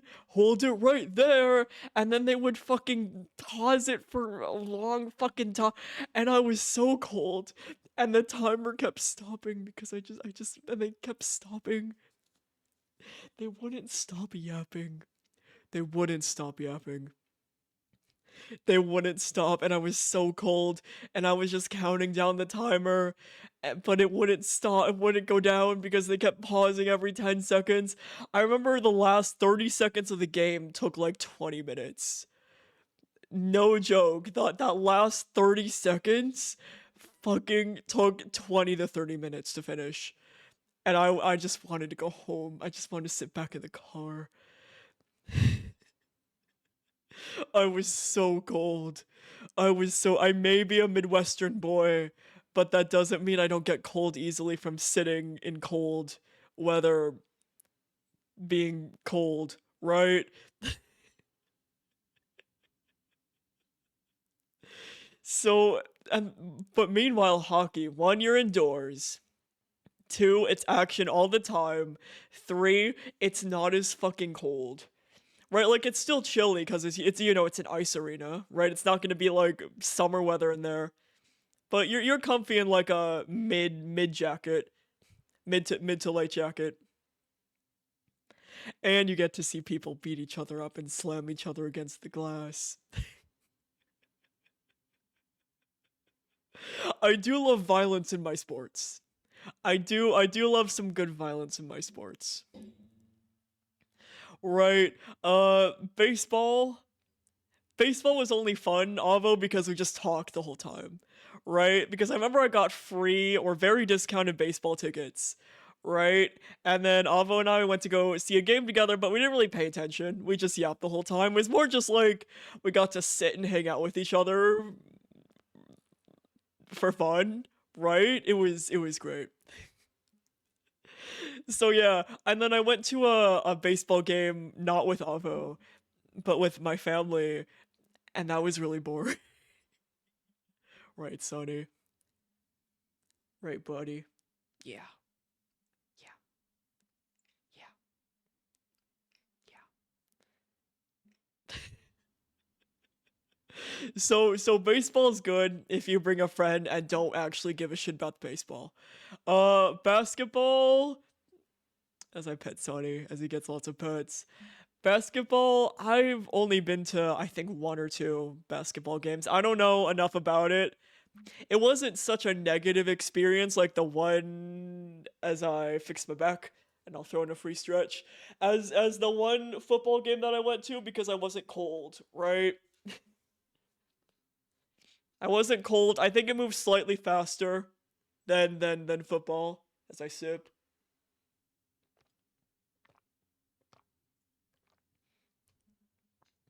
You're all good, Avo. Right. So I don't know. I have no feelings about basketball. But and soccer, I haven't watched enough soccer games. I don't think have I ever been to like an in-person professional soccer game? I don't think so. And I don't really care enough about it. Besides, Ted Lasso. Ted Lasso's good. And like fictional shows that cover a sport though, those are really good. Ted Lasso was good. Haiku was really good.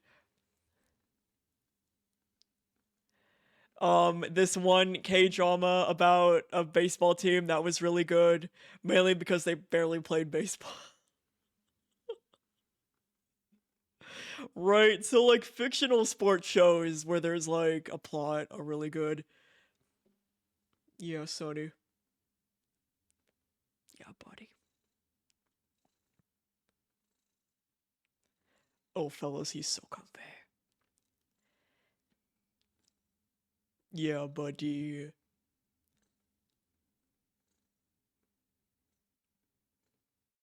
Oh, he's so comfy. You were in a stream yesterday where they started reading Yaoi. Oh my god, that remind. You mean the best stream you've ever been to in your life? So when Sam was on the stream, right? Not that Sam doesn't come back, she should. I miss her coming on the streams, right? But this was very early into my streaming career. I think we were only doing it for maybe less than a year at this point. We read we read fanfic live on stream, and it was Shrek x Barry B. Benson. Right? But then we had to stop. We had to stop because for some reason the Barry Benson Shrek fic got really fucking dark. Right? It got really fucking dark for some godforsaken reason. Like, it touched on some really serious I'm like, guys, we were like, we have to stop. We can't keep doing this.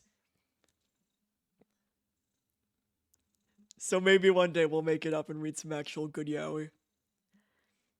I do love though how the Grumps are reading a bunch of silly fic though. That's really well. I'm not on their Patreon, but the little clips that I've seen are very good. Yeah, exactly. It was so weird. It was so trauma. Maybe I should have read the tags, but I thought it couldn't be that bad because it's a crack fic, right? It's like, there's no way it could be that bad. It was that bad. It was indeed that bad. Also, man, it's so bad having a bunch of fic ideas running around in your head, but then feeling bad because I technically finished my Hollow Knight one. I never finished the epilogue, but it's fine. But I never finished my Death Stranding one. I feel really bad. This one, I've told this story before, but I like to bring it up. This one commenter was like, "Wow, Thai, I love this. Please update it. I know it's been a while. Please update." And it's been what, 3 years? I think it's been 2 to 3 years. Because there's some really good ideas that are floating around in the Bloody Mary fandom. We're bringing it back. Let me see if I can find it.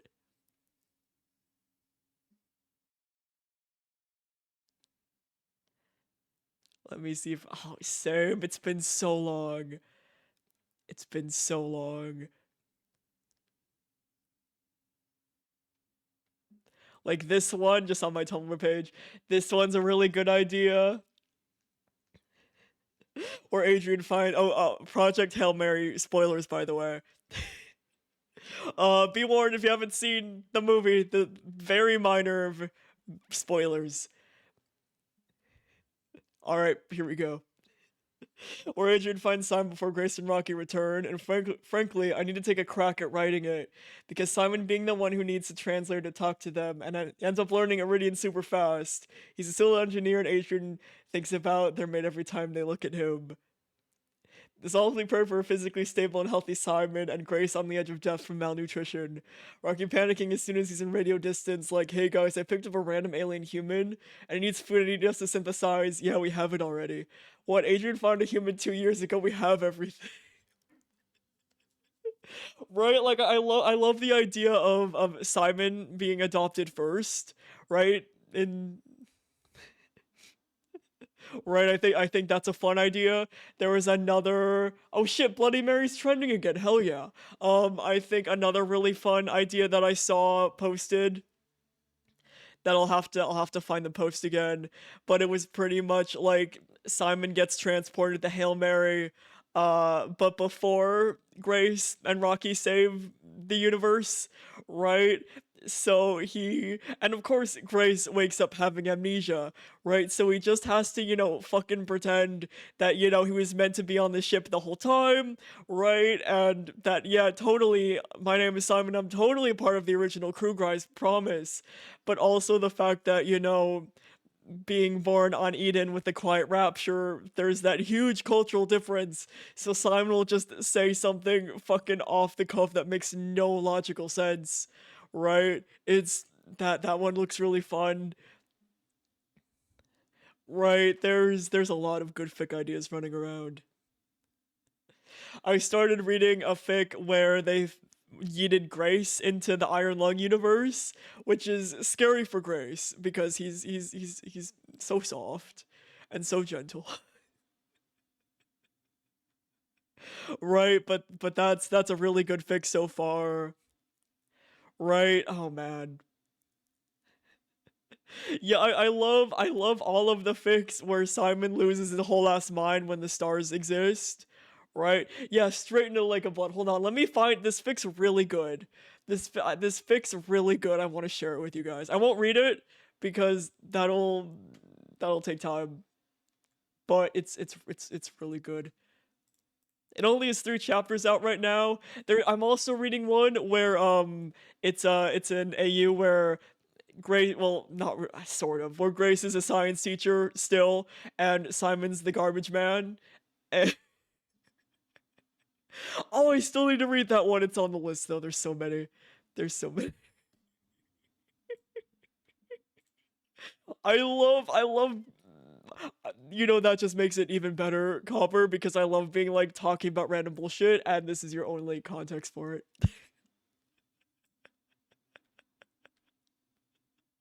Right? So this one's really good. It's called I'll Believe in Anything.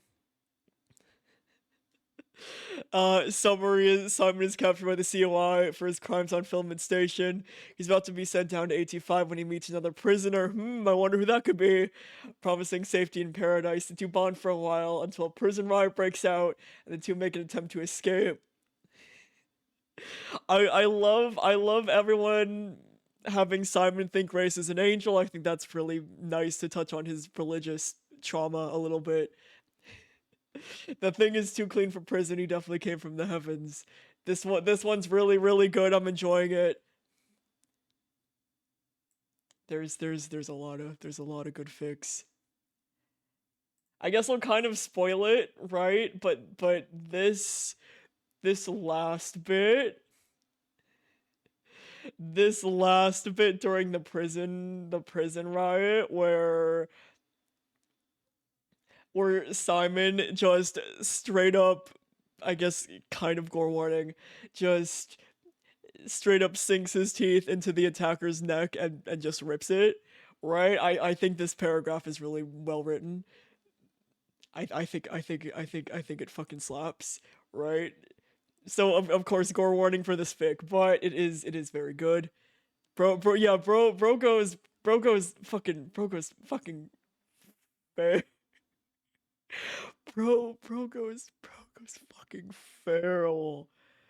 Bro goes feral.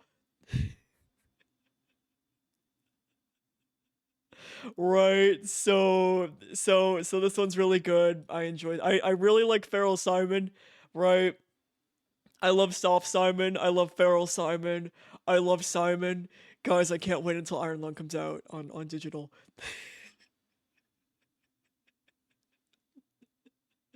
Yeah, it is pretty much DeviantArt with words. If DeviantArt was a lot better, because now DeviantArt sucks ass. But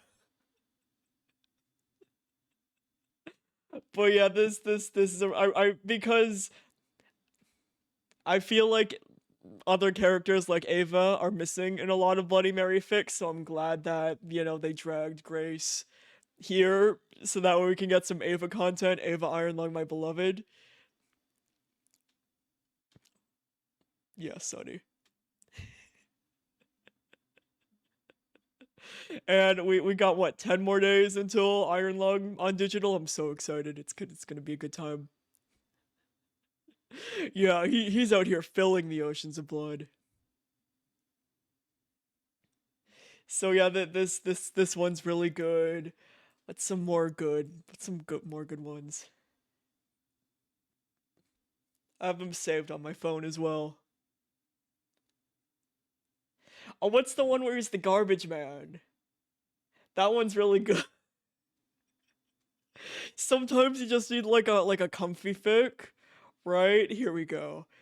It's titled "You Know What They Say About One Man's Trash" by Opalite Scales.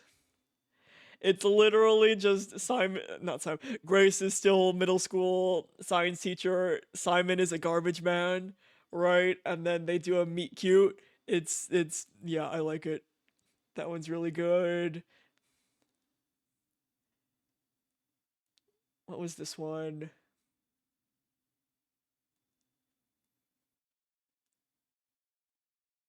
Man, I have too many fics. I've forgotten the plots of all the fics that I have.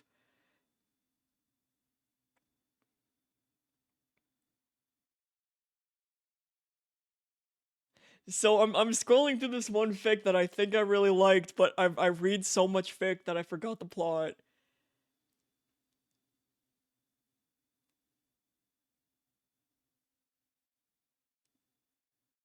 Man, oh no. Oh, Molten, there has to be good ones. Here, let's look. We'll sort by kudos because those are usually the best. But I usually sort by newest. All right, what do we got? Okay, people are. Oh shit, you're right.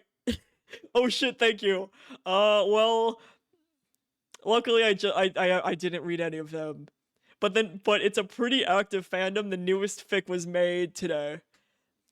I just have it pulled off to the side where I can only see the dates of the fics posted. And they're making a lot of fics in this year. Yeah, there's a bunch of fics for Rain World. Let me close out that tab. There we go. I'm like, oops. But yeah, if you're looking for Rain World fics, there are plenty. Which is very good. Thank you for the reminder, because I was about to go full fucking ham. I was about to go full ham. But there is a lot. There is plenty.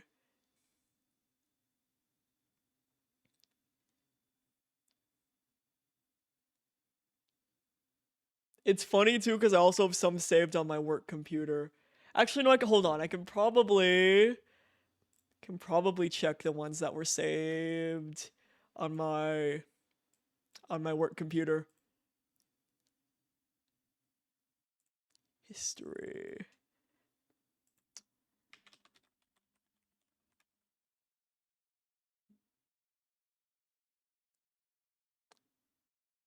Okay, but I don't want the ones from, was it this one?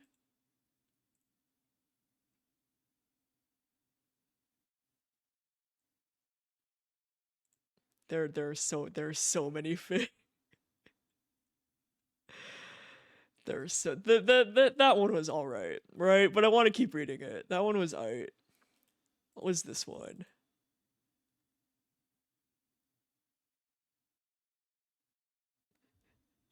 You're all good, Nara. No worries. Have a good night. Have a good sleep. Thanks for hanging out for the yapping. And listen, you have to have, we some of us, including myself, have a shit sleep schedule. You gotta save your sleep schedule before it's too late. You gotta, before it's too late, fix that sleep schedule. I believe. I believe in you.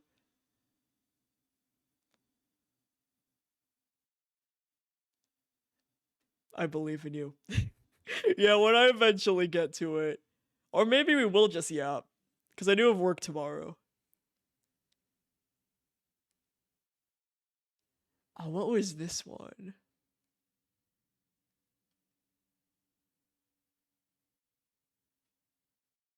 Oh, this one, but I think it's dead. I think it's dead because it hasn't. No! Wait, did it? Did it get a new chapter? No.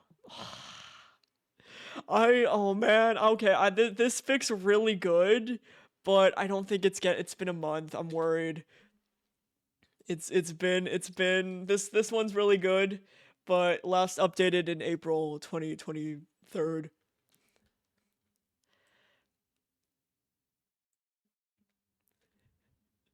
But yeah, have a good night, have a good sleep. Oh, Molten, that it's like people forget what words mean and then use them to be mean to each other.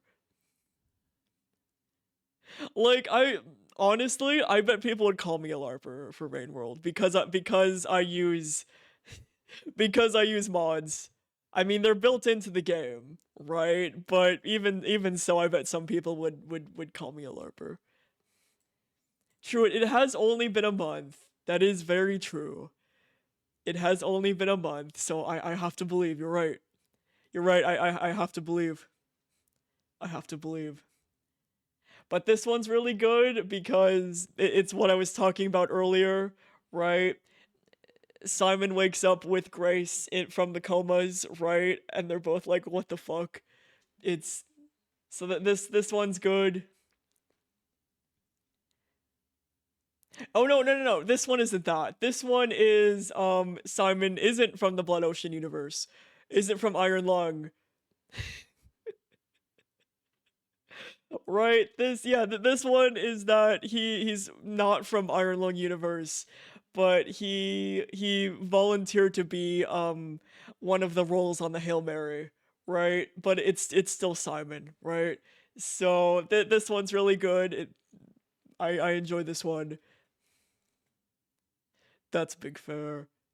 That's big fair. Yeah, he volunteered his tribute. Right, so this one's really good too. Let's see. Let's see what other ones. Yeah, that's the Garbage Man one.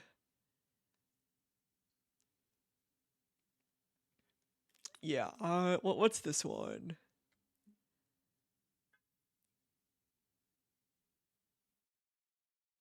Oh, this one was when Simon was high on pain meds at the start because coming from the Iron Lung.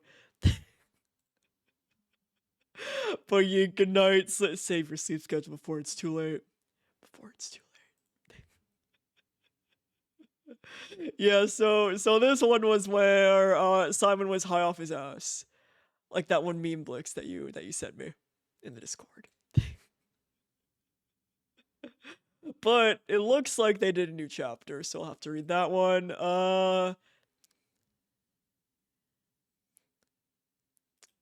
What was this one?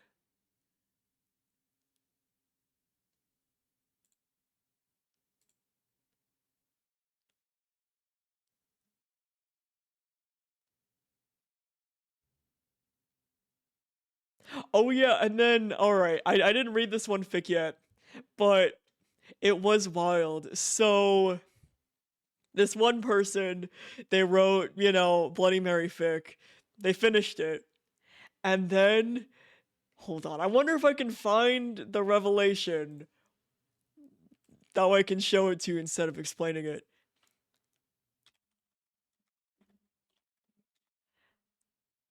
What was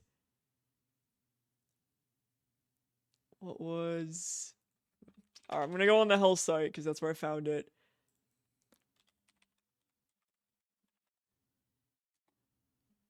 What was that one?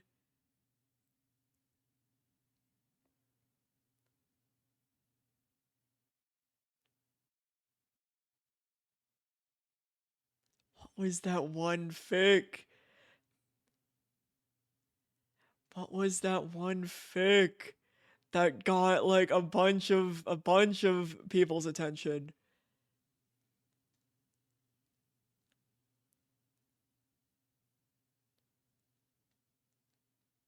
What was that one? What was that one? The struggle when everyone's writing Bloody Mary fics that I can't find the post. Hold on, no, what's it called? What's it called?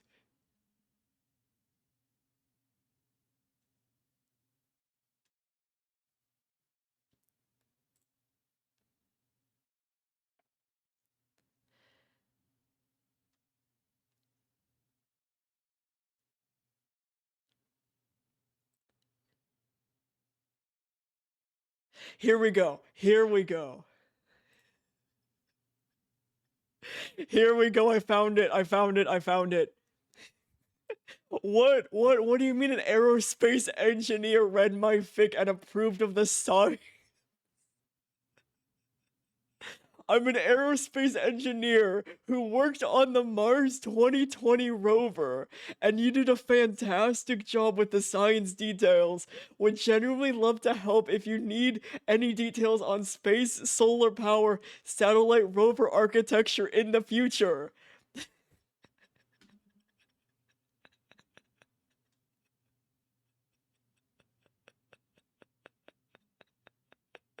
I am locking it in as Link Guy. Link Guy, my fuck is my specialty. I'm still Link Guy all these years later. And then not only did bro get NASA approval, hold on, they got more approval. They got more approval.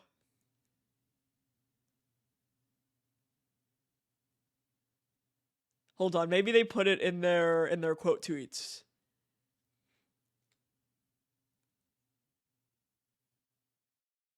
Here we go. Here we go.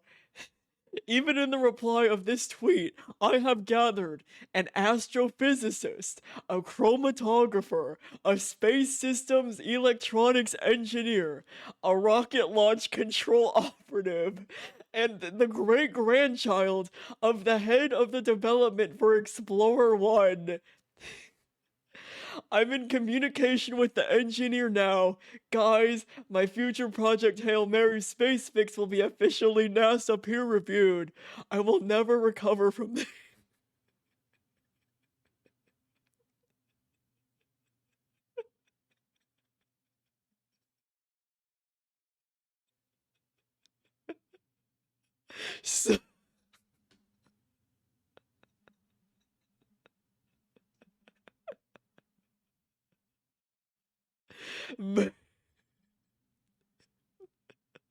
I Here we go. We'll watch the video that they made about it.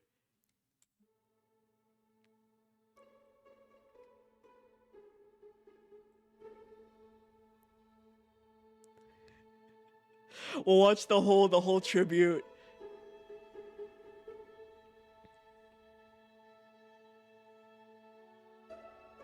Yep, here's the boy.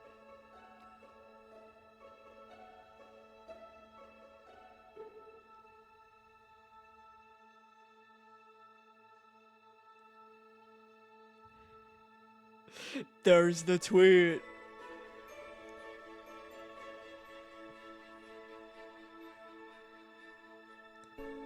Oh yeah, it got on trending. Aerospace engineer praises AO3 author. Interstellarism for scientific accuracy.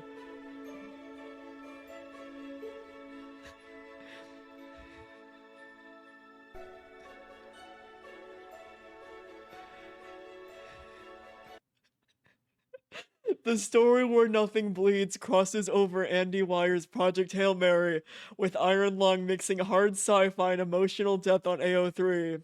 Since early April 2026, engineer who worked on the Mars 2020 mission praised the accurate depictions of space solar power satellites and rover designs, even offering to consult on future chapters.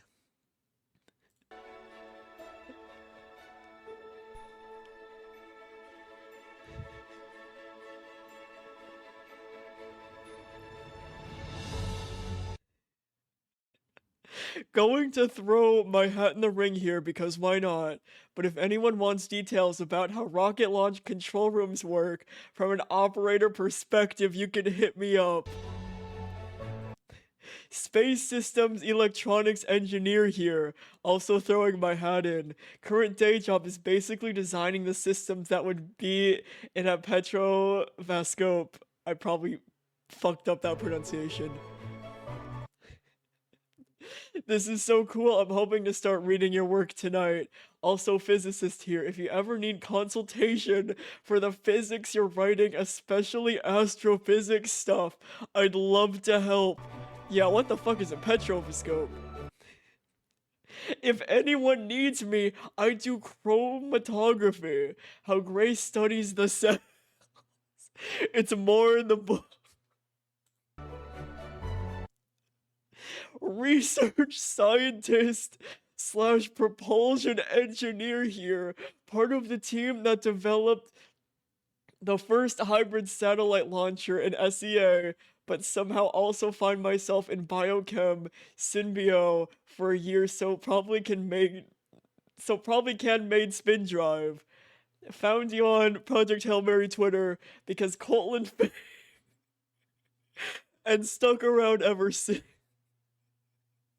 Yeah, I think this person is gonna have the first peer-reviewed research. Former spaceship mission controller here. Let me know if you want anything from that side. Thanks always to Booster folks for the ride. I can work on calling my great-grandfather. He headed the development of Explorer 1 at JPL. Biochemist and molecular biologist. Ye have a good night, have a good sleep, King Dude. Thanks for hanging out. I'm getting a little bit tired, so this might be a rarity, and this might have just been a yapping stream. But we will probably play Raid World either tomorrow or Saturday. Well, I'll get all my yaps out today, and then we'll be ready.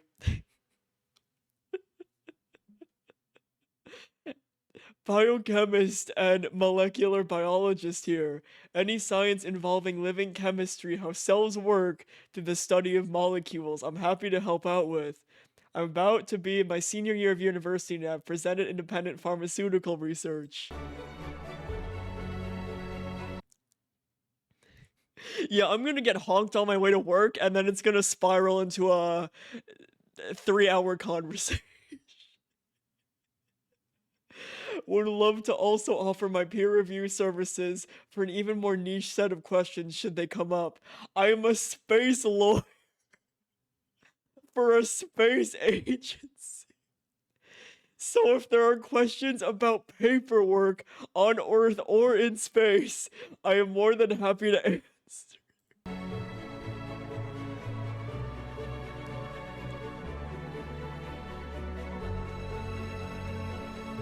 Shit is wild as I take a sip.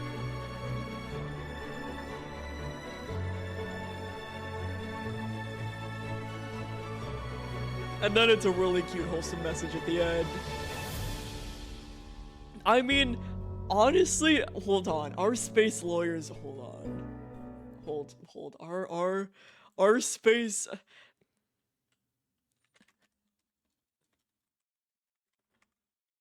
A thing. Our space lawyer's a thing. Oh my god. Bro. Gallagher Law Library, University of Washington School of Law. Where will your legal education take you, space law? I mean, this is from the University of Washington Gallagher Law Library, alright? Space lawyers deal with international law and help draft treaties governing the activity and exploration of outer space. For example, space lawyers have helped establish the principle that no country can own the moon, the planets, or other celestial bodies. That makes sense. I guess, yeah, you would kind of need a space lawyer, wouldn't you? Some space lawyers, however, also work on national policy, governing space-related activities. Unsurprisingly, many of these lawyers work on the national level, can be found in the United States and Russia.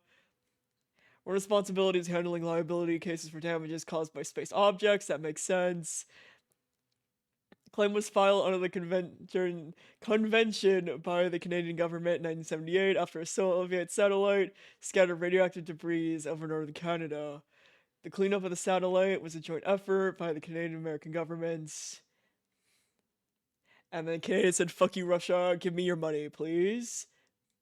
But they were rude and they only paid half.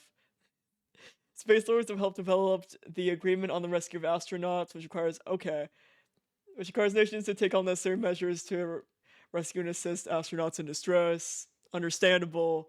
This helps explain why in the 2013 film Gravity, Sandra Bullock can use the Chinese space station and the Chinese spacecraft to return to Earth after space debris kills her crew and destroys her space shuttle. I guess spoilers for Gravity, if anyone gives a shit. Which I have not seen it. Yeah, nope. Space lawyer is real thing apparently. Which is wild. Yep, so you can be a space lawyer. I mean, it makes sense though, because they want to be like, yeah, no country can own the moon. If there's an issue, any country is allowed to rescue, because the most important thing is that the people will come back safe. Pretty fucking cool. Pretty fucking cool.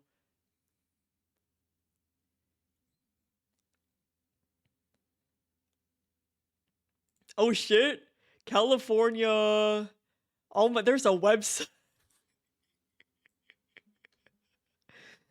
Sebastian Gibson. California space law lawyer Sebastian Gibson. There's a whole article about this dude.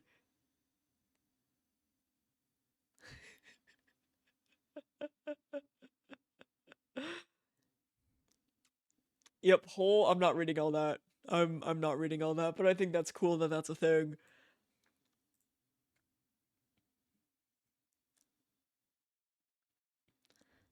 Oh yeah, Harvard Law. Cosmic Council, the lawyers leading the space race.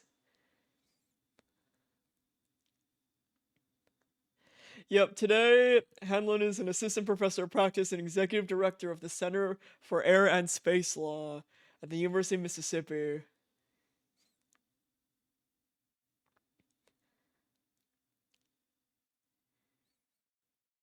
Outer Space Treaty.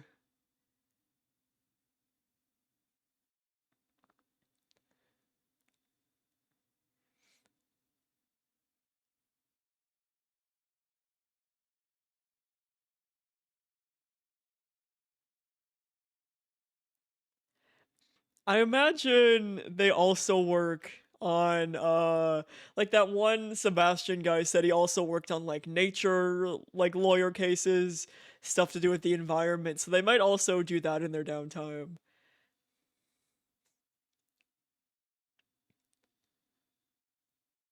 Oh, here we go. Indeed, Weber notes that space law is woven into much of what they do, often operating in the background.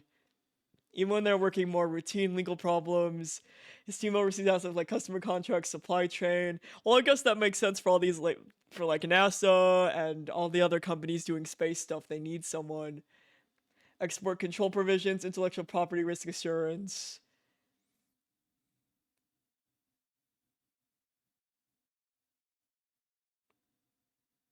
Yeah, so I guess they also do like regular legal stuff with like space companies.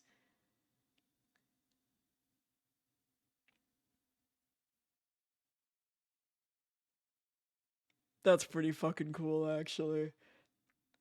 You know when you're younger and you like talk back to your parents a lot, and they're always like, "You should be a lawyer." One, I could never because I suck at public speaking, and I can't go in front of a crowd. But you know what? If I was a lawyer, I would probably be a space lawyer. I think that'd be pretty fucking cool. If my family was like, "No, you have to go into law," then I would be space lawyer.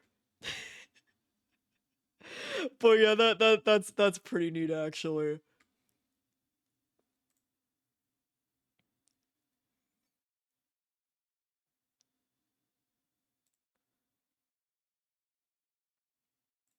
Are there like hold on, are there any space lawyer jobs near me? Not that I have like the ability to do that, I'm curious. I'm just honestly curious about it. Not me going on fucking LinkedIn.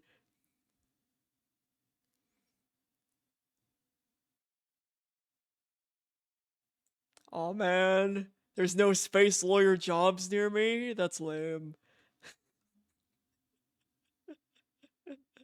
Oh man. Oh man, I can't become a space lawyer even though I've not gone to law school. I have zero qualifications to ever be a lawyer. I do not want to be a lawyer.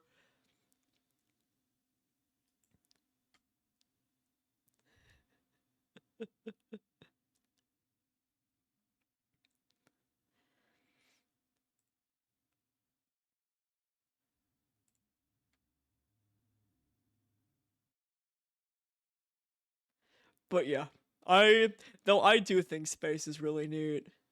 I said this before, but my theory career paths when I was going into college was either art, 3D animation, creative writing, which wouldn't I quickly asked because you can't make money in that. Or I don't know, maybe I would have been a famous author one day. Maybe I would have been Alan Wake. I don't know. Maybe I would have been Alan Wake. But I didn't go into that though. And then the third one was astronomy. Cause space is really cool. Space is really fucking cool, guys. Like, do you ever just stare outside and be like, wow? Especially with like the Artemis mission being like sometimes recently I look up and I see the moon and I'm like, wow, people fucking went there. Right? Isn't that fucking cool? Isn't that neat? Oh hell yeah, Molten. You're gonna love it. It's a good time. It's a good time. I say, actually no, it was great. I suffered a lot, but the friendships I made along the way as we were suffering were fantastic. I work I work as a 3D artist now. That's my full-time ass job, and I love it. It's great. It's a lot of fun, and it's one of the arts that's more likely to pay the bill. Right, because I knew I wanted to go into art, but I was like, which art would I enjoy? And also give me any chance at getting a job. And turns out, animation does help you get a job. I mean, it's not guaranteed, especially in this economy, right? But you have a higher chance of getting a job. Dota, what do you mean you're an author on a published astronomy paper? You were gonna keep that from me? How dare you? How dare you? How dare you keep that cool fun fact from me until right fucking now? How dare? I can't believe I can't believe you. Also eat that ice cream sandwich.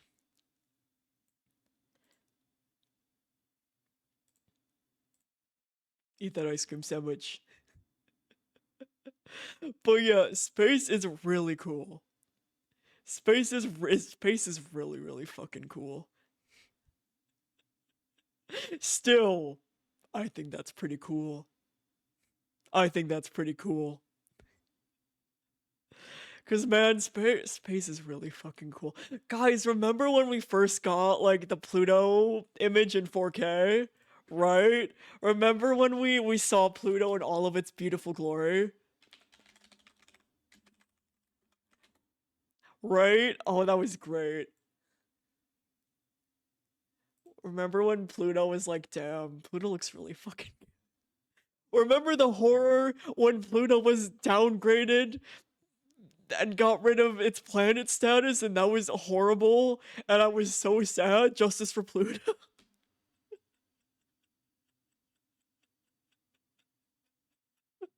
Justice for Pluto. Justice for Pluto. Yep, it was 2015, right? Funnily enough, first year of college, I think I was in an astronomy class at the time. Actually, no, I don't think I was. So it was very fun being in that class and all of us being like, Pluto! Pluto's really fucking cool. And the fact that Pluto has a heart, that's really cute. I mean, look at them. Look at Pluto. Right. Yep, 2015. That was cool. Man, and Pluto has like a heart. He's just a little guy. And Molten, you can never play too much Rain World. Tell that someone to open up Rain World and then they'll understand.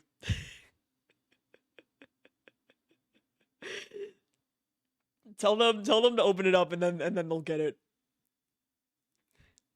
I know. Oh, I love you, Pluto. Look at you.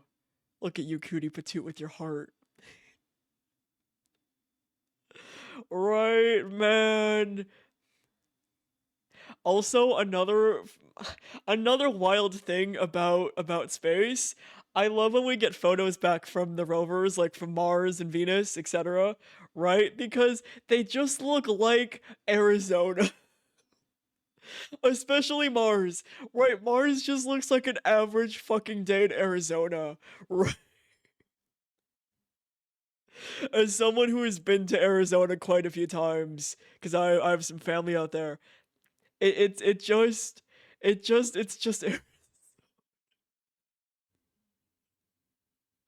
right. Yeah, exactly. The heart is right next to the blood ocean. Throw Simon in there. Sorry, Simon. Get your butt in there.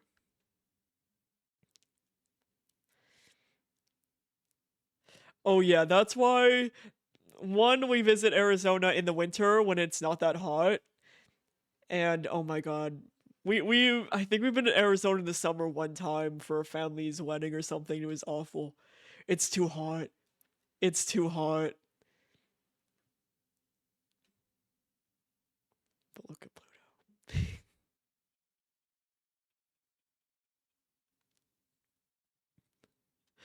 So yeah, it's just wild. I also really liked for the Artemis mission that there were literally, so there was, the professional photos and all that stuff. But I think what really hit home was the astronauts just taking out their iPhones or whatever and just taking casual photos, right? Outside at the fucking Earth with their fucking iPhone. Right? That really like makes it so much more human that they're just out there and then they pull open their iPhone and then they're listening to Pink Pony Club in space, right? I I think that's cool. I love how human it makes it feel. Oh yeah, same. I love how they were just sitting there awkwardly giving themselves awkward glances being like, "Oh my fucking god. Oh my fucking god, can this guy shut up? Oh my fucking god." It was great. 'Cause they were so tired of his bullshit. And I love like the Canadian. I'm bad, I don't remember all their names. But I love the Canadian was just looking at his American astronaut homies being like, "What the fuck, guys? What the do you really like what the fuck?" The token Canadian in the group. Oh, that's really sweet. Oh, that's really sweet. Man, it's just so I'm really excited too because now they're like actually gonna have I don't know when this will happen because they're doing another mission first, but they're gonna actually have people go on the moon, right? Born too late to see the first people on the moon, but born just in the right fucking time to see the next group of people go on the moon, right? I think that's really fucking cool. That pretty soon we're gonna be watching more people go on the moon, but instead of learning it in history class, right? We're actually gonna fucking see that shit live, right? That's really cool. That's really fucking cool. Sometimes I hate humanity, and other times I'm just like, isn't it fucking cool that we figured out how to go to space? Isn't that neat that we figure out how to go to space and we're sending out things into space to see parts of space, right? Isn't that cool? Isn't that neat? I think it's pretty fucking. Isn't it neat too that the fucking Voyagers from what the 70s are still going, right? 50 years later, the two Voyagers are just out there, and they're still updating them, even though it takes like almost a full day to send out an update, right? They're still just fucking going. Like there's a whole website where you can see where they are right now.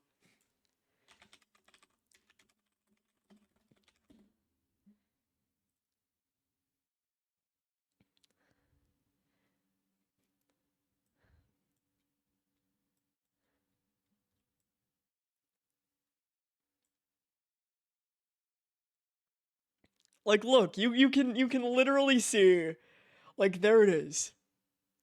There it is. And it's still just fucking going. Right? Look, it's just going. It's just going out there. And it's still going. Like I think that's pretty fucking cool. It's just going.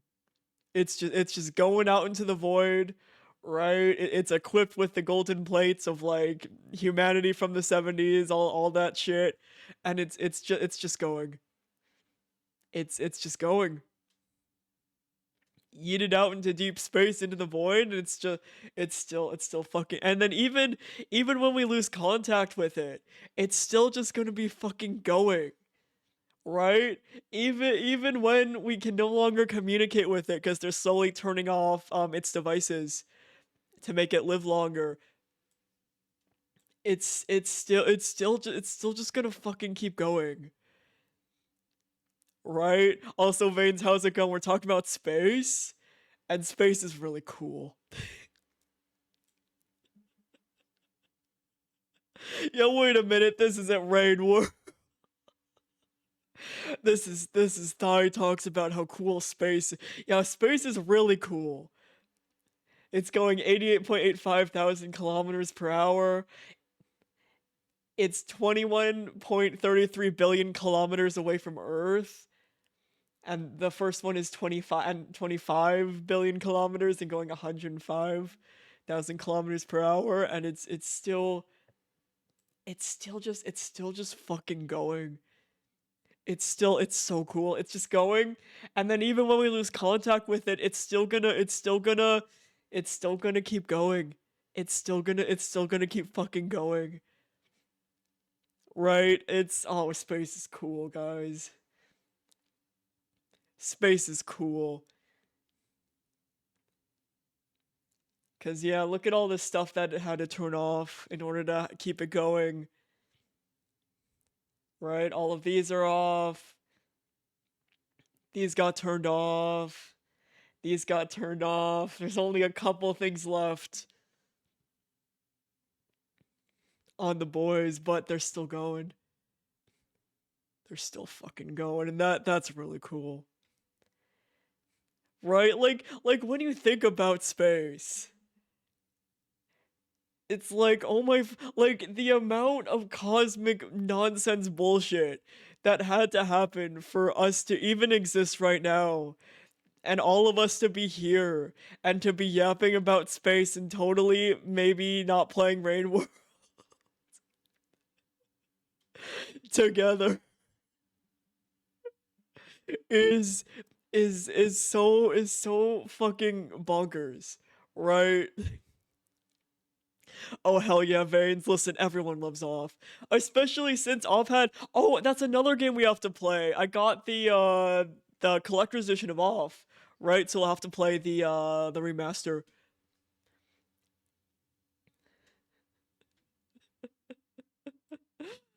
They can send out Wi-Fi to the Voyager as a treat. Yeah, today's Big Yap Day. We haven't streamed in what, 13 days, almost 2 weeks, right? That's overdue for a yap session.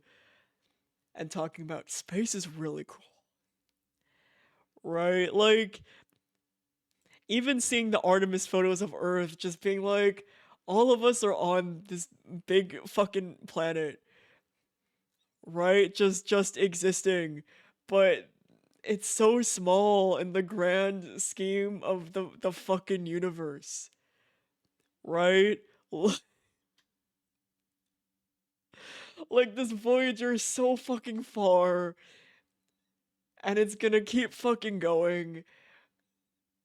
Do we even know how big the universe is? I think we do. I think we have an idea generally about how big the universe is. But I know either it keeps expanding or it's shrinking. I forget which.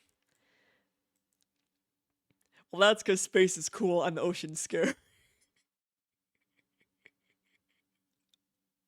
That's cuz space is cool and the ocean has like creepy shit. You know, obvious.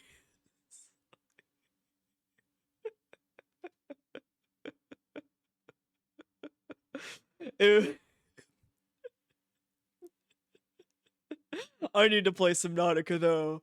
I watched Scurry play all of Subnautica 1 and Below Zero, and then I'm waiting for Subnautica 2 to come out of early access to play it. I as much as like I enjoyed Subnautica. Oh, you don't have to give me the game. I'll probably buy it on sale during the or if you're gonna gift it to me, wait until the Steam Summer Sale, because that way I'll feel less guilty about it. It'll be a race to see who buys it first, but wait until the summer sale, right? Because that way I don't know if it'll actually be on sale, but there's a chance it'll be on sale.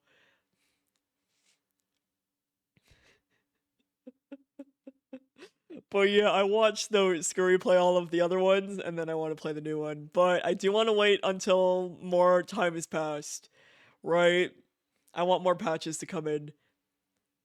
I love early access, but I don't love early access that much. So I want to wait for some more updates.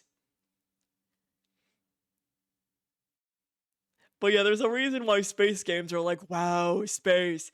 And Subnautica's like, oh my god, this is actually kind of scary. You know, yeah, actually, there's a reason why Iron Lung is fucking terrifying because you're in the blood ocean the whole time. But Project Hail Mary, Grace wakes up and meets a cute little alien guy named Rocky, and together they go on an adventure and save the stars. Right? There's a reason why Project Hail Mary is Hope Core, right? And Iron Lung is just fucking depression. Right? But I mean, it is kind of a little bit of Hope Core at the end, right? I like to believe the black box helped a lot in the future of the Iron Lung timeline universe. Or time controls. How far can we go back?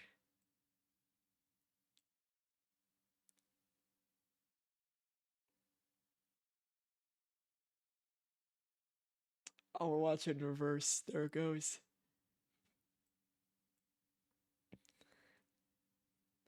Alright, can we okay, now I wanna watch it. From 90. But not the real rate, we can go a little bit faster. Look at that boy.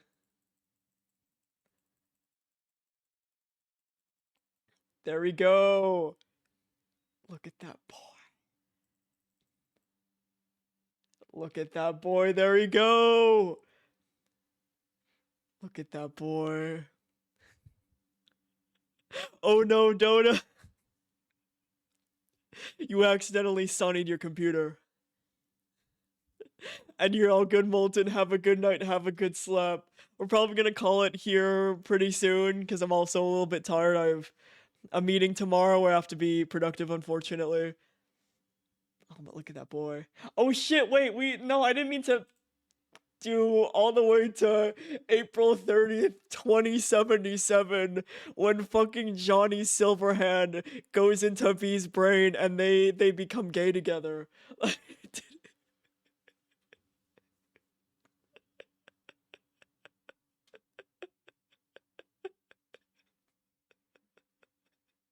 Anyway, when Johnny Silverhand and V kiss, The Voyager 1 will be 52.44 billion kilometers away from Earth, moving at 88.92 thousand kilometers per hour.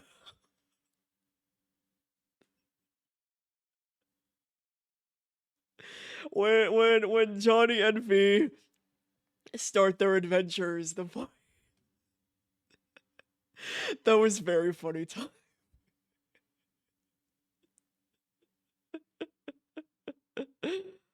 Also, A-Star, welcome. We're not playing Rain, we're talking about space. And you're all good fans. Hopefully you enjoyed talking about space and how fucking cool space is. How dare your Wi-Fi be rude.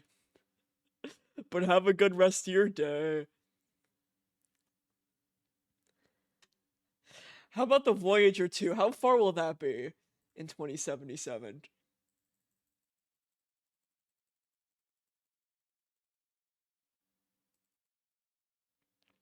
How far will that be? I'll make sure you pause it correctly.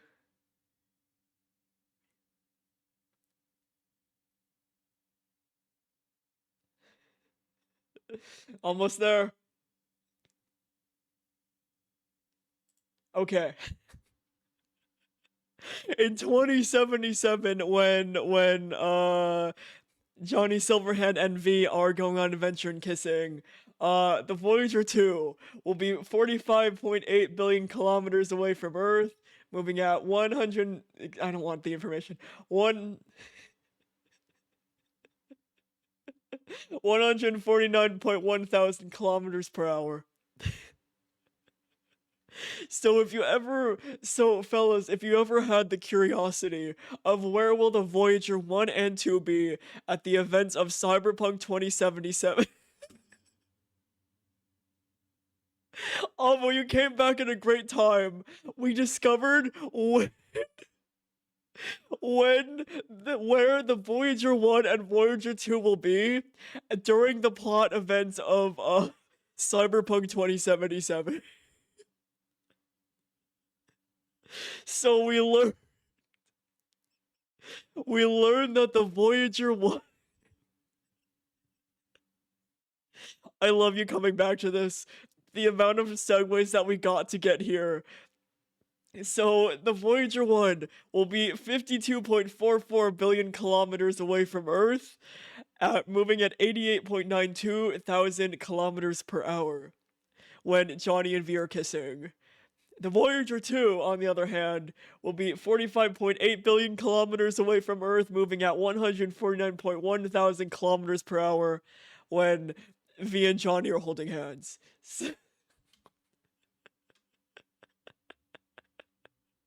You know that one meme? You know that one meme of the two people laying in bed, and one of them, usually the woman's like, I wonder what he's thinking about. He seems distracted. I wonder what he's thinking about. And then it's usually something silly. Well, this is me, right? My future partner being like, wow, he seems awfully quiet. I wonder what he's thinking. And my brain's like, when Johnny and V go through the events of Cyberpunk 2077, how far away will the Voyager 1 and Voyager 2 be away from Earth?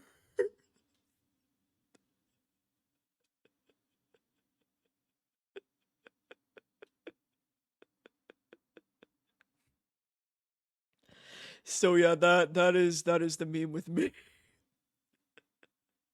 So yeah, today we have learned many important things. Many important things today. Good stream. Moral of the story. Space is really fucking cool, guys. Space is neat. It still blows my mind that space is a thing. I don't think we'll ever know what other life would be out in space in our lifetime. Just because it's probably so extremely far away. But, I mean, there has to be. Right? There has to be other life out there. Space, like, look at this. Space is fucking insane.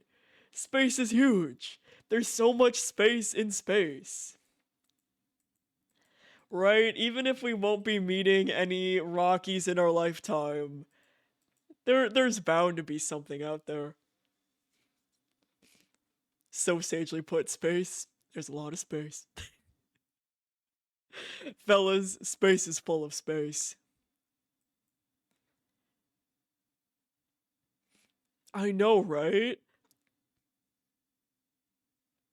Like, I wish there was a way to travel faster than the speed of light. I mean, there is, like, time dilation. Right? Where the faster you go, the slower time is. Which is so fucking weird, by the way. Which is so weird. Like, I watched a whole video about time dilation. I still don't understand why. Right? I'm not big brain enough for that. But apparently the closer you get... Hold on, do I still have the video? Is this science lessons with Thigh today? Where's that one video that explained time dilation? Right? Where is this one? Is this it? Yeah, this is it. This is it. I remember I watched this earlier. Project Hail Mary, but the movie glosses over what I love about Andy Weir's novels. And all right, we can skip the intro. You can see that I found this video by perceiving Project Hail Mary stuff, right? Galaxy, or the nearest neighbor galaxies. The answer is that we can travel anywhere in the universe within a human lifetime. Let's see it in action. Tau Ceti This really is just science lessons with Thigh. Below us in relation to the galactic plane.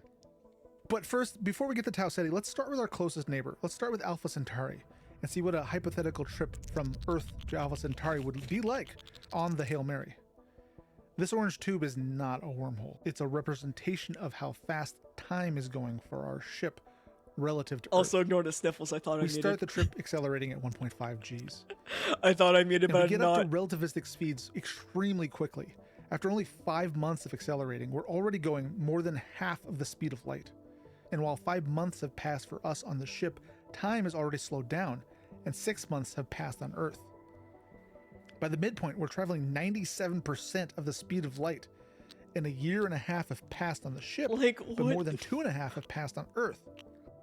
If we want to come to a stop at Alpha Centauri, it's here where we have to flip around and burn to slow down. And our time dilation will start going back to normal as we slow down to normal It's so speeds. weird.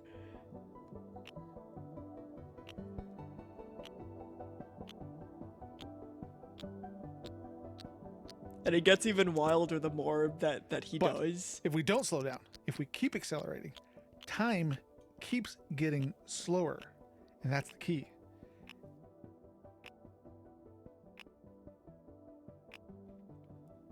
As we keep accelerating, our velocity tapers off because we can never get past the speed of light. It's asymptotic. We just keep adding nines to our 99.9 whatever of the speed of light. But the time dilation doesn't taper off. It's not bounded. The more we keep accelerating, I know, the more right? This time video's slows really down. good. From the ship's perspective, it's exponential. Every additional year of acceleration, the time dilation roughly doubles. If we compare the trip to Alpha Centauri to the trip to Tau Ceti, we can see this in action.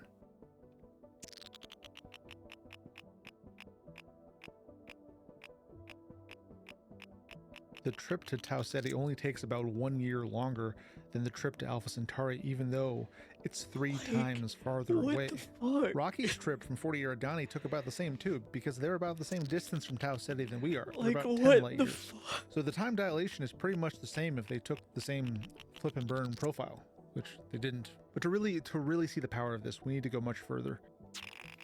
Betelgeuse is about 500 light years away.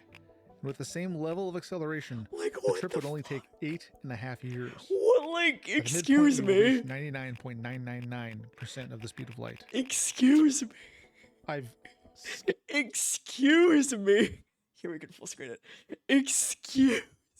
Actually, no. We'll theater mode it. We'll make it bigger.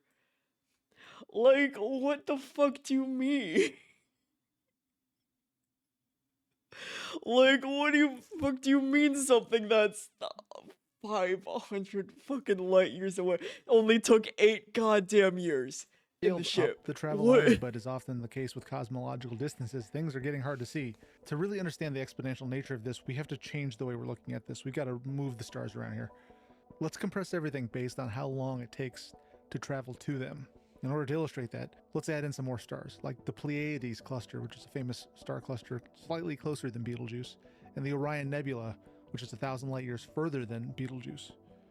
And when we engage our time dilation, this is what happens. Like, what the fuck? Remember, the farther away an object is, the more time dilation What? affects it. So the Pleiades and Betelgeuse are Yeah. only slightly further than Tau Ceti and Eridani, and the Orion Nebula, which was 1,000 light years further, is now just slightly farther than Betelgeuse. Like, Betelgeuse what the took 8.5 years to get to, and the Orion Nebula only takes 9.5. Like, You what can kind the of now see how fuck? it's getting squished up around the edge, and that's the same thing that's going to happen for the rest of the stars in our galaxy. Our entire galaxy becomes a squished shell right on the edge of our doorstep.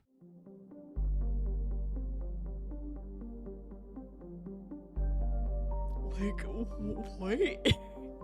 Shit's wild. Other galaxies too get pushed right to the edge. The Large Magellanic Cloud, which is 160,000 light years away, takes 16 years. Like, excuse me.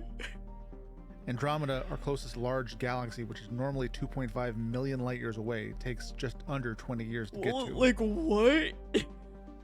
The Virgo cluster, a cluster of a couple thousand galaxies, which is 54 million light years away, would take just 23 years and 7 months. Excuse me. And finally, the edge of the observable universe, 46.5 billion light years away, would take just 32 years and 3 months. You see? At which point we will be traveling 99.999, 9999, 9999, 9999999, 21 nines. The speed of light. And 46.5 billion years would have passed on Earth because we're basically going the speed of light. This would require Like, a lot of energy. Earth and everything would probably be long dead or unrecognizable, but you would only be 30 years older. That's fucking insane. Actually, in this example, it would require a lot of matter because that's what we're doing. That's what astrophage is doing. It's converting matter into energy. Astrophage is like a Exactly. Listen, I need to start up the warp drives and just stream my whole way to the observable universe. And take you guys with, of course. little E equals MC squared bioengine. So how much matter do we need for this trip to the edge of the universe? A shit ton is the About 500 sextillion tons, which yeah. is the mass of 87 Earths. And this starts asking the question, how much mass is too much? Because we're already idealizing a lot of things here. In modern rocket engineering, a mass ratio of 20-1 is considered realistic. That means the fuel... Yeah, I'm like, all right, guys, that's the edge, all right. And then I could just fucking come home. And what if I left today, right? If I left right fucking now, right? I would be around 60 when I got there, and then 90 when I got back.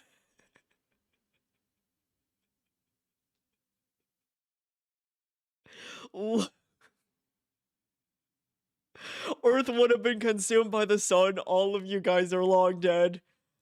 Unless I take you with me in the spaceship. Right? But...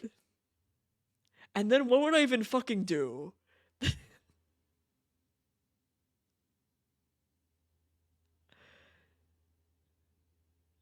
Yeah, what would I even fucking do? Actually. In a hypothetical situation where I went to the edge of the observable universe, yeah, that is true. I would be 90, so I would probably live a good... I probably only would have like 1 year left. Maybe I would take one of the astronauts on Project Hail Mary's way out. Maybe have some drug. I don't know if I can say which drug on Twitch. I don't know. Well, I guess it's in a fictional situation. I could say heroin. It's fictional.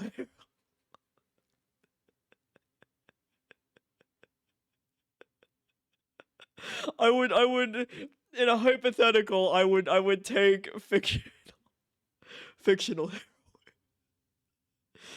have some vodka as a nice side dish to that, and then that'd be pretty good.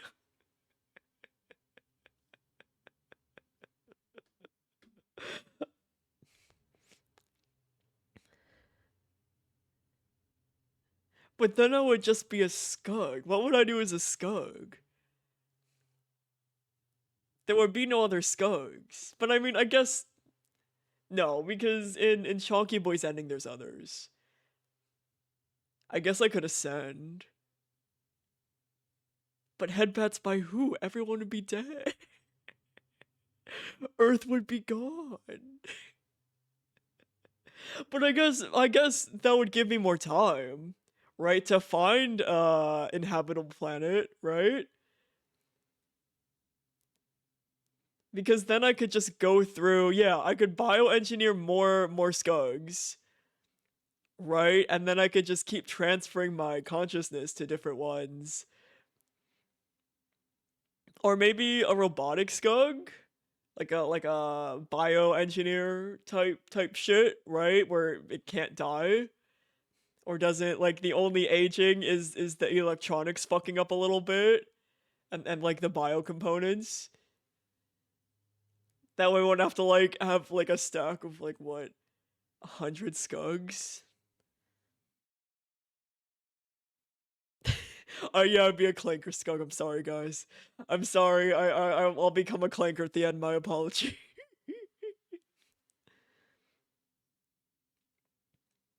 I think when Grace eventually dies on Aaron, I feel like Grace would. I feel like they would do like a mix of Iridian because I'm sure Iridians have like burials. I don't know exactly. I don't know if they discuss it in the book. All I know is like headcanons. But I'm sure they have their own rituals around death. I'm sure that they also mix in some of Grace's rituals as well. And I like the headcanon where they dedicate his dome as like a museum, right? Where they just turn his biodome and they keep it up and it's like a little museum dedicated to him where all the future generations of Iridians can learn about him and what he did to help save the universe with Rocky. I've not. I've seen turning Grace into an Iridian AU, and that's pretty cool. But I don't think I've seen the fossilized Grace AU, unless they're similar.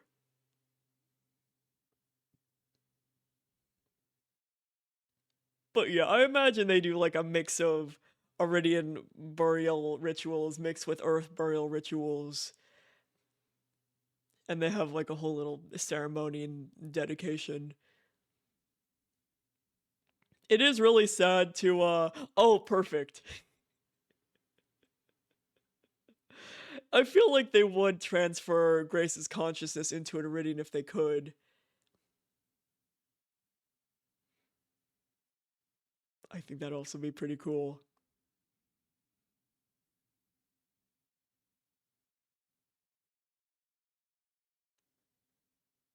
I think that'd be pretty neat. But yeah, man, exactly. Exactly. But yeah, another thing I really like about Project Hail Mary is that you know how in a lot of like alien movies we like fight and that's kind of lame. I like how in Project Hail Mary like Grace and Rocky from the very start they get along besides that one minor spook, right? And they just it's just so hopecore, right? It's so hopeful, right? It really shows like even though humans fucking suck ass a lot of the time, we do sometimes do some cool shit, right? We do sometimes have like do cool shit, have like joyful silly moments, right? Like humanity does suck, but sometimes humanity's like we're pretty silly beings, right? We're pretty silly determined beings doing wild crazy shit just for like the pure curiosity out of it, right? Oh, that's fun. I like that. I like that. I like that. Let me copy that link.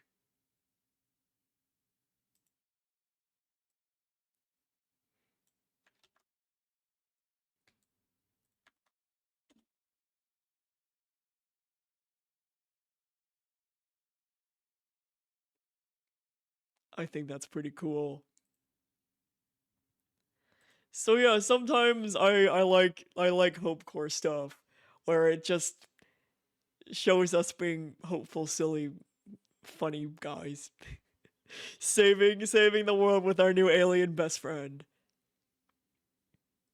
I think that's pretty neat. So yeah, space is neat. Time dilation is fucking insane. Space and the universe, man. Like I don't think about it too often because then I'm like, "Oh my god, I really am just like a speck in the fucking universe. That's insane. The universe is so big. I don't want to give myself, anxiety. I don't want to give myself existential anxiety, right? But it's really neat to think about a lot of the times. But yeah, have a good night, have a good sleep. We'll probably end here pretty soon. I'm thinking Rain World either tomorrow, or if I'm too tired from being a functional human being, then we'll do Saturday. And you know what? We'll start Rain World right on time, right at 6:05 p.m. probably. We'll get the full Rain World. The full Rain World. But yeah, man. Oh yeah, because the atmosphere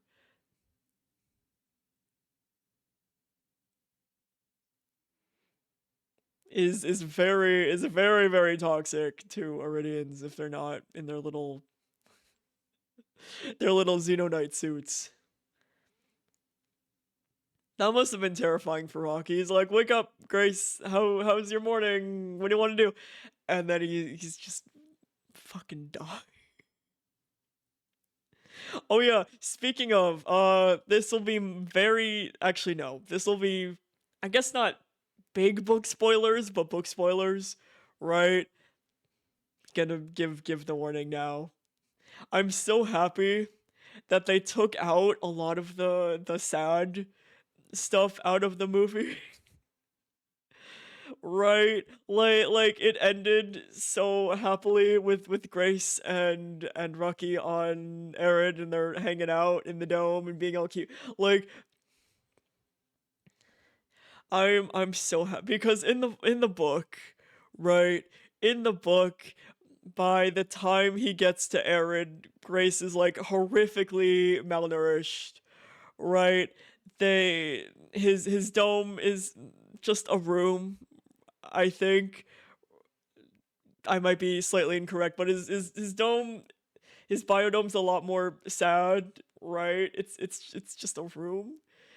He's dying of malnutrition. He's got fucking scurvy and shit, right? Because he's been eating the amoebas, because that's the only thing that's a nutritional value, even though it's not.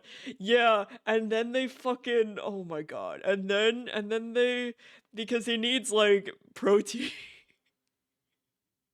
He needs protein. So what they do is they take some of Grace's cells and they clone his meat, and then they put it on a burger, and that's why it's called Me Burger.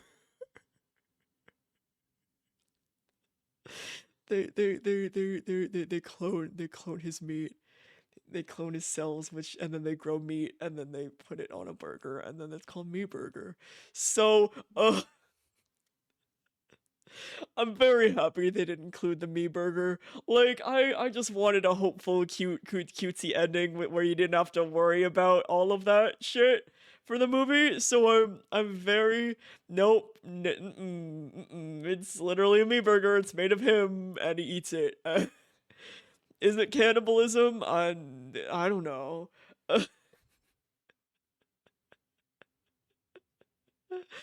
So that is why I'm very happy for the movie that they just went full hope core, right? And I also like what they did in the movie is there was no, if you see in the movie, right? Grace has plants in the ship, right? In Hail Mary. That's not included in the book, right? So I think what they did is they showed plants to show that they're growing food sources in the ship already, right? Right, they're growing food sources, so that way they can kind of excuse the fact that they don't need to talk about the Meeber. I think I'm the weird one in this situation, because yeah, I know a lot of people were sad that it doesn't exist, but I just wanted us I think especially after Iron Lung, right? I just wanted a happy ending. I didn't want to worry about the logistics of how Grace is gonna eat, right? And that he has to eat a meeper. I didn't want to worry about that. I just wanted Grace to be happy and safe and not go through any pain or trauma ever again. Right? Right? I just want Grace to be happy and safe with his new best bud or new significant other in the threesome that is Rocky, Grace, and Adrian. Right? I just want him to be happy. I didn't want any stuff about the Meeper or Grace almost dying of malnutrition. Right? I didn't want any, I just wanted him happy teaching his science class. Right. Yeah, Grace is the pet. Grace is the pet dog, right? Who's getting fed very well and taken care of nicely, right? And grows a bunch of plants which have food sources. And I guess due to like time dilation, couldn't Earth send actually no, never I don't want Earth to be in contact with Aaron, never mind. I was like, couldn't Earth send like a care packet? And I'm like, actually, no, maybe it's better. But then again, this is an Earth universe where everyone worked together to save the universe, right? So I feel like a care package actually wouldn't be too bad. Plus, they already know about Rocky's existence. He sent back the videotapes. So never mind. I feel like due to time dilation, right? Once the but then again, that would be how many years? That'd be a lot of fucking years to get that care package. You know what? Let's just pretend, right, that he was able to grow all the plants that he could ever want and need for all of his nutritional needs.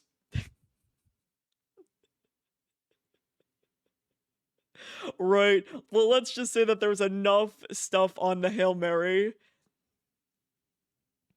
to keep to grow a bunch of food to last him for at least like a starter kit, you know? At least like a nice little starter kit. Because they made the effort to add plants to the ship in the movie that was not there in the book. So I just like to believe that all of Grace's nutritional needs are met with no Meeber. He was forced to become a vegan, but there's a lot of plants that have protein in them too.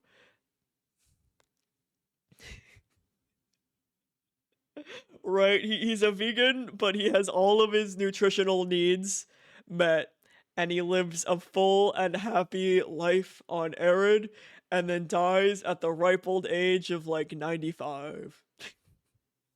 I right? He lives a nice, comfortable life where he teaches.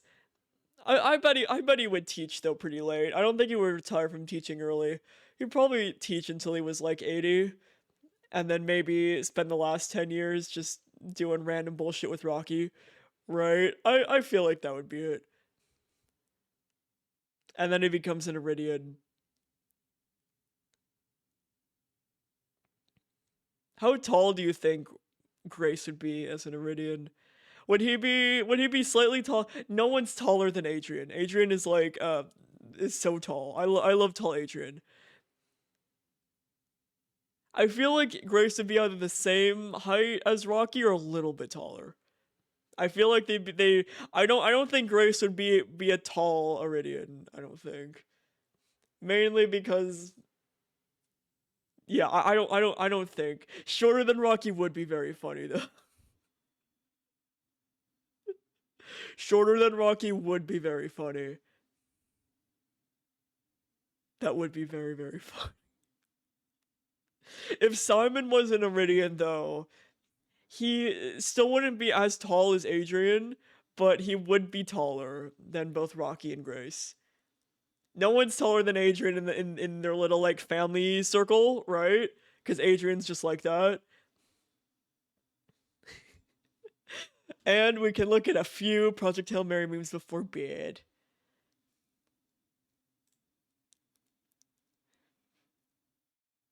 We'll go down the list.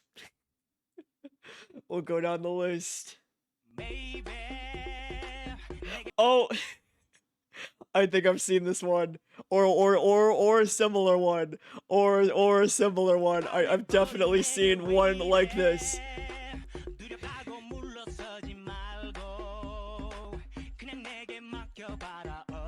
Yeah.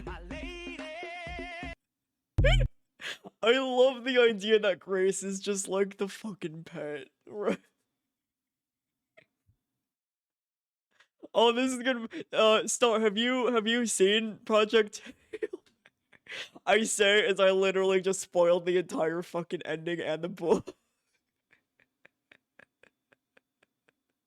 Have you seen it, or is your okay, perfect? Your only context is this, and me yapping about it even better. Even better. Here, let me go through character lists, right? Here, let me go to the group shot. So this is Rocky, this is Grace, token human, and Adrian is just Rocky but depicted taller, right? Right. So we know what Rocky looks like. Adrian, we don't have a I don't think we have a canonical design for them, but just taller, taller blue rock.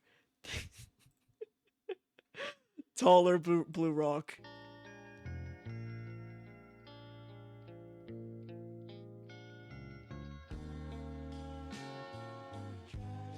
No. Ow. How dare. I know you warned me, but how dare. Yeah, and Adrian is blue.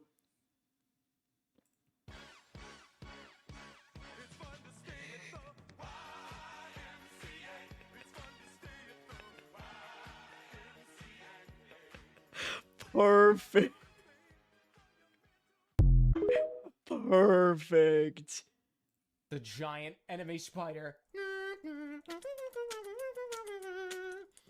Battle for just kidding. Just kidding. Peter, there's something off about that horse. You have an eye for animals, Lois. This horse is brain damaged. That's why I got it so cheap. Yeah. Also, I sent this to Avo, right? But someone combined an amazing two things together, right? So you guys know Project Hail Mary now, and you guys know Danny Gonzalez. If not, you should. But someone combined Danny Gonzalez song. I downloaded it because it was that important. Someone combined Danny Gonzalez song and Project Hail Mary, and it fits. Star, this is gonna be your only context actually showing clips from the movie. Then they saved the president from an But it alien fits race. so It was well. all over the It news. fits He was so screaming well. in space like hell. It Let me go, fits hell. so well. Let me go, I picked the hell. knot and Let me astronaut. go, let me go tonight. He It said hell. fits. Let me go, hell. Let me I've never go, done a hell. space. I can't Let even me moonwalk. go, stop kidnapping me. It fits so well. It fits so well. It fits so well. It fits so well. It fits so well. It fits so well. I don't know why it fits so well, but it fits so well. It fits so well. It fits so well.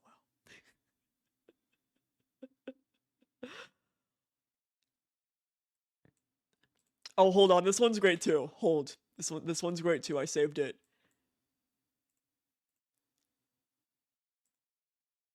I saved it. Okay, it's a clip from the audiobook.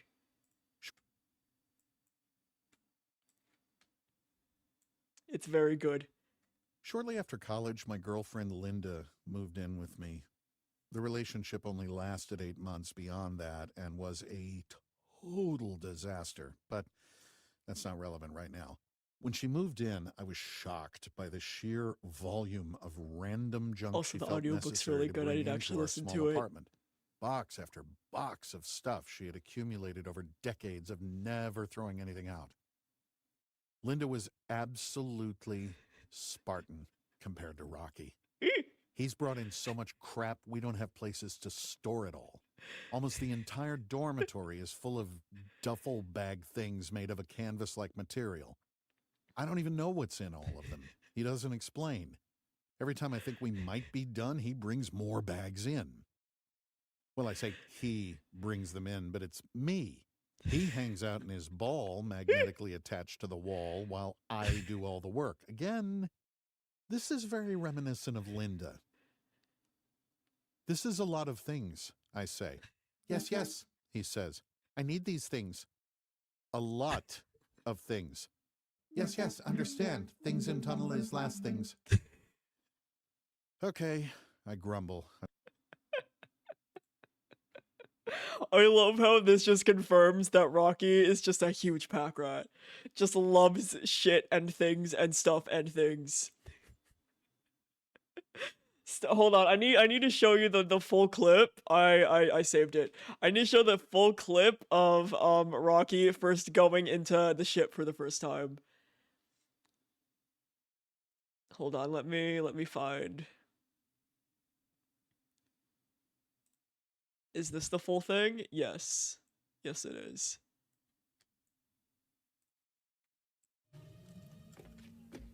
Hi, Grace. You're in a ball. So Don't Rocky knows copyright I am claim very me. fast. We're I come up. Oh, you're coming up. he's just Grace and fucking. Rocky, big science. How to kill asteroids together. I keep going this way. This room boring. He's just. Science, save Earth, save Earth. Good slam. He's What's down just. here, Quentin? Amazing. Rocky wanted to be human technology. Dirty. Why room so messy? Well, I Question. wasn't Why room so mess? expecting company, was I? This room for garbage? Is this room for garbage?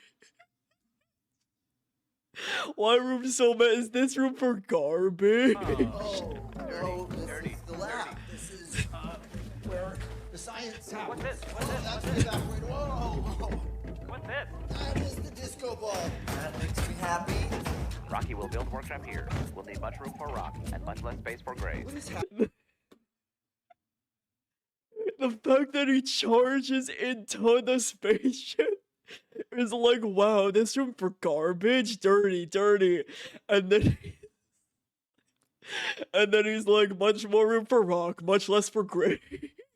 We go patrol the line. We collect astrophage, we study it, we go home, we collect, we save And Earth. when you say we, where? I see Grace. Whoa. Apology, No. apology, apology. Rocky, stay. Rocky. And then I love how Grace has to put his teacher hand up. Yeah, he has to become middle school teacher. New Duval. Rocky, my hand is up. We can't just show up in a space ball unannounced and move into someone else's spaceship, right? There has to be boundaries. Boundaries. We have one mission, Mission. but we're two distinct individuals. Individuals. Both working on our distinct individual parts of that mission. Mission. Separately. Separately. Okay. Where my bedroom? Bedroom? You could tell homeboy Rocky was not fucking listening. You could Grace spending what 20 seconds being like, all right, we're two distinct different people. We're gonna work on the mission separately, right? You can tell it went in one ear and out the other because immediately Rocky's like, where's my bedroom?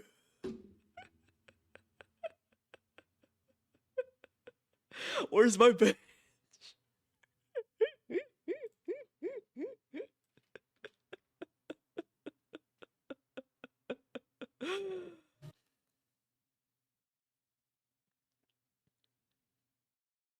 It's a really fun movie. It's a really good time.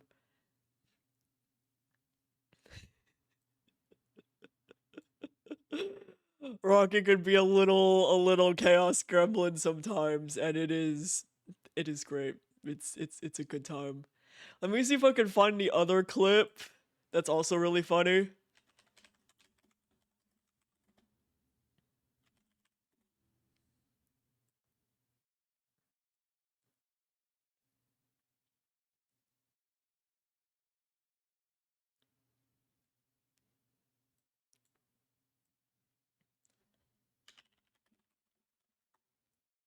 There's so many good moments in this movie.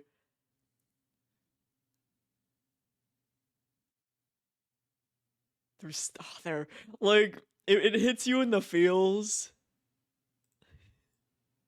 It hits you in the feels, and then there's shit like this. They're like, whoop, there it is. Okay. Whoop, there it You can is. sit down. I love this bit. They're like, whoop, there it is. Okay. Whoop, there it You can is. sit. And then I love how he's just like, whoop, there it is. And then fucking Eva has to come and like collect Gray and like drag him They're away. like, whoop, there it is. Okay. Whoop, there it You can is. sit down. Just has to fucking drag him away. Grace is so silly. Rocky is so silly. Everyone is so silly. And then you'll cry.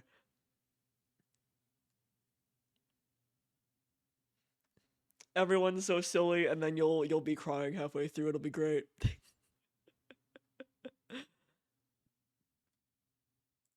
Oh, this one's great too.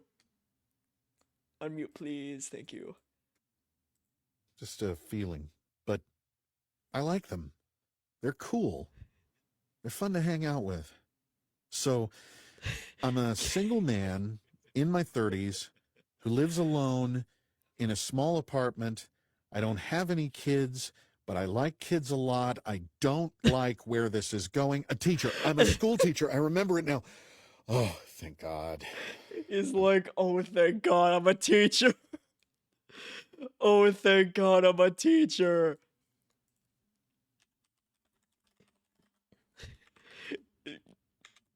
Because understandably was like, oh no, where the fuck is this going? Oh, this one's great too. This As soon one's as I great. unscrew the first bolt, it slides down the slope of the nose cone and falls away into the unknowable distance. Rocky, you can make screws, right? Yes, easy. Why? Question. I dropped one. Hold screws better. How? Use hand. Just hold screws better, idiot. My hand's busy with the wrench. Use second hand. My other hand's on the hull to keep me steady. Use third hand. Get Beatles. I make new screws. Use third hand. Other hand's on the hull to keep me steady. Use third hand. I love italics, Rocky. I love italics, Rocky. Use second hand. My other hand's on the hull to keep me steady. Use third hand.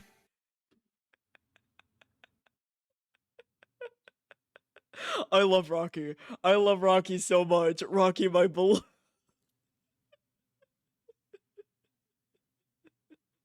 I love Rocky. Rocky's great. Hold on, where's that one where he's being fucking dramatic? Hold on. Where's that one where he's just being fucking dramatic as shit? I want to find the one where he's being dramatic.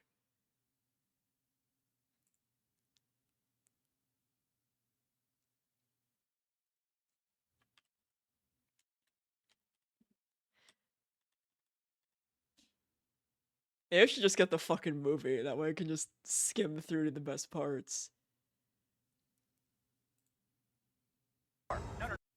Here we go. Here it is. No, left, be left, more left, more left. It's perfect. No, wrong. Erratic No. maneuver Wrong way, detected. wrong way, wrong angle. Bad, bad, bad. Good, good, good, good. Bad. Not enough, not enough. Too much, too much, too much. I'm Less, barely less, less. pulling it. No, it's bad. Grace Rocky did. All Rocky, plural. Power all off. Earth, die, we die, we die.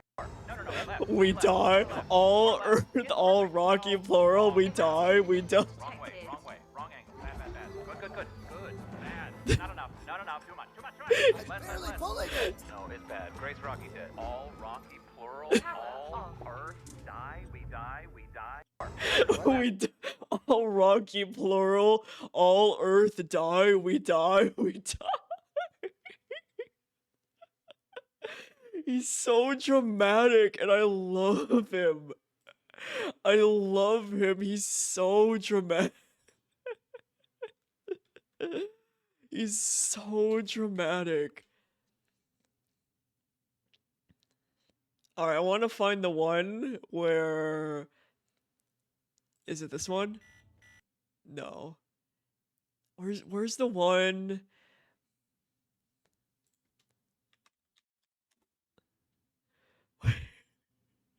Here it is.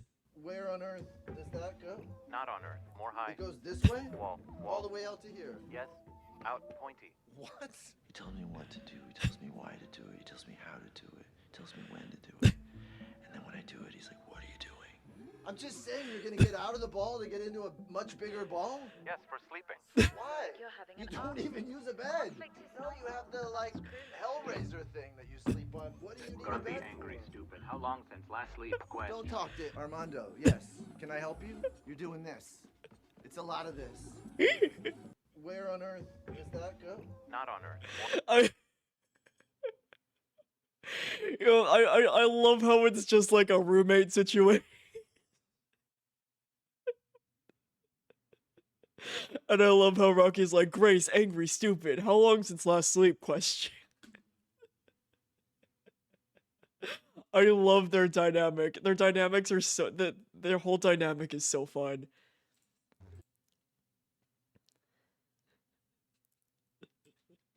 Their whole dynamic is so fun. Why you always gotta be so early? Oh, why are you so quiet? Guess they'll turn that up a little bit. Why you always gotta be so early? Yeah, I know, and I ignored you. Oh, yeah. Hey. Why? I thought this was a safe neighborhood. Safe neighborhood. I make door, you close door. Armando likes the fresh air.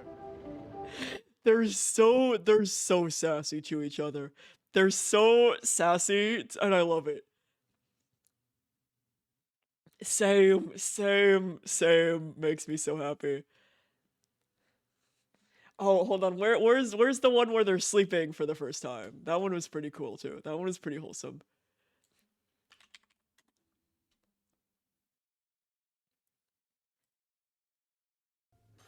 Here we go. That's where you're gonna be? No, it's usually closer. On your chest. I wonder if it would work from a little farther back. But Grace won't feel comfortable and safe. Well, and look, I'm seeing so many sides of you lately, and it's great. Right now, I'm seeing the underside of you. And just fucking. Whereas right now I'm seeing the underside just fucking slams that shit down. Kind of a side sleeper anyway. Good night. So we watch each other sleep. But it is very wholesome. Iridians don't sleep like a human does. They seem legitimately paralyzed. If danger comes, you can't wake up. It's a survival norm. Someone has to keep you safe. Yeah. I forget who. I won't watch the whole video, but I will like show it.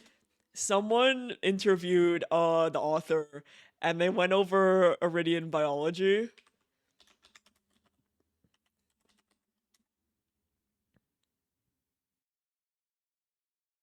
Was it this one? Which one was it? Someone interviewed, but who was it? Here we go. Here we go. It's 40 minutes, so obviously we won't be watching a whole 40-minute video. I cannot fair use that away. But this person, Joe Scott, interviewed Andy Weir.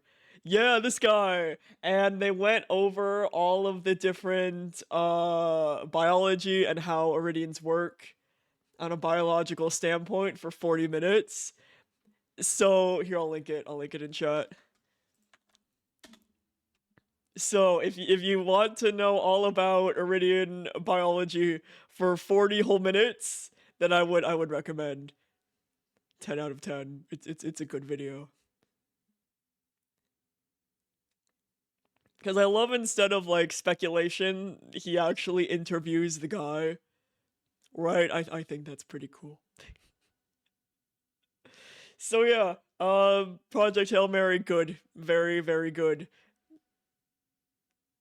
Rocky, my beloved. Rocky, my beloved, our favorite little alien guy.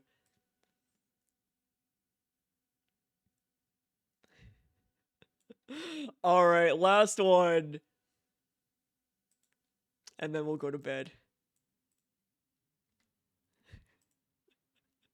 I love how I said I would go to bed like, what, an hour ago? Don't worry about that. Here, might be a bit loud. Oh, that's loud. What are you doing? What? What is the baby? What? Oh, okay. I came in like 2 seconds later. I thought the baby was driving the lawnmower. I thought the baby was the one driving the lawnmower.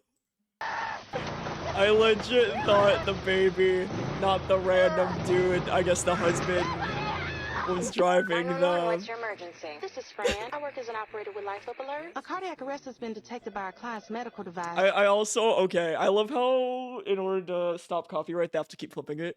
We haven't been able to contact them. What's their name and address? Mr. Woods, Nashville FD. You hear that? Guys.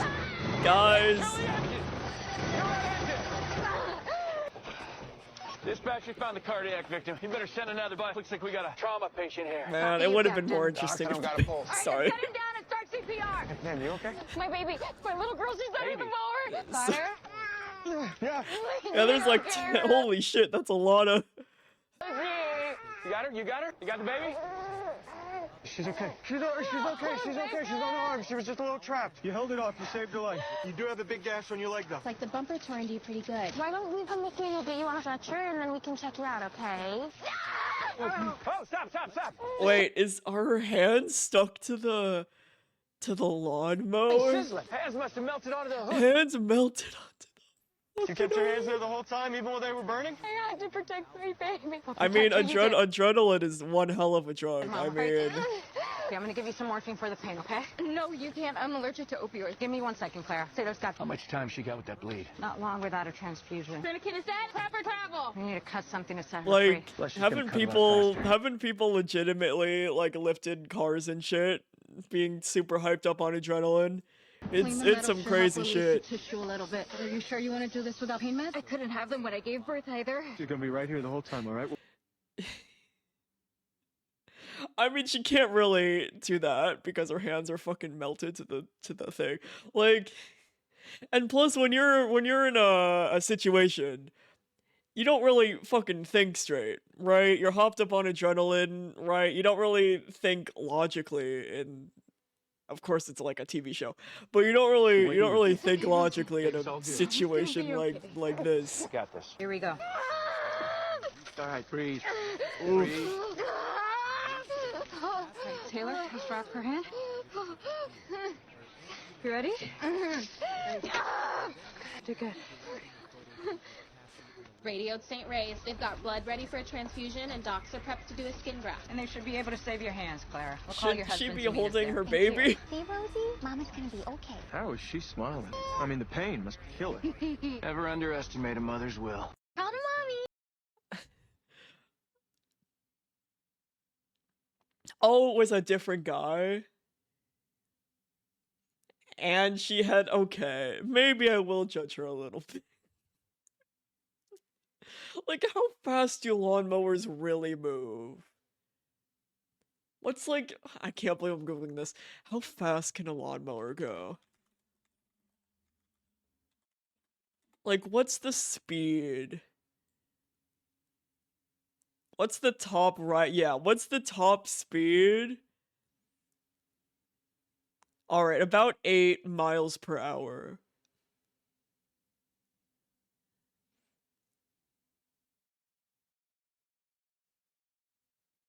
I guess true. If she was like right next to the you can't really. I'm not gonna replay the audio.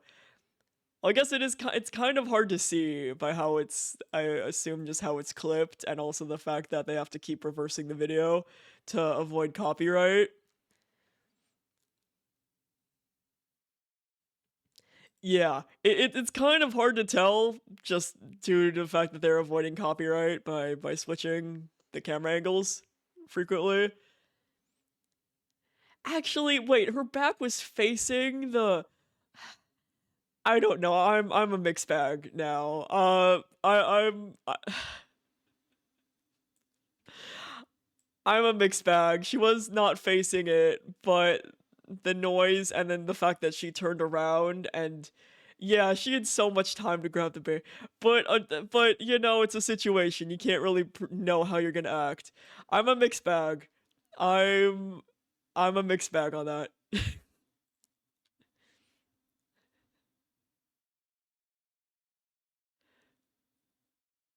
Yeah, I'm mixed.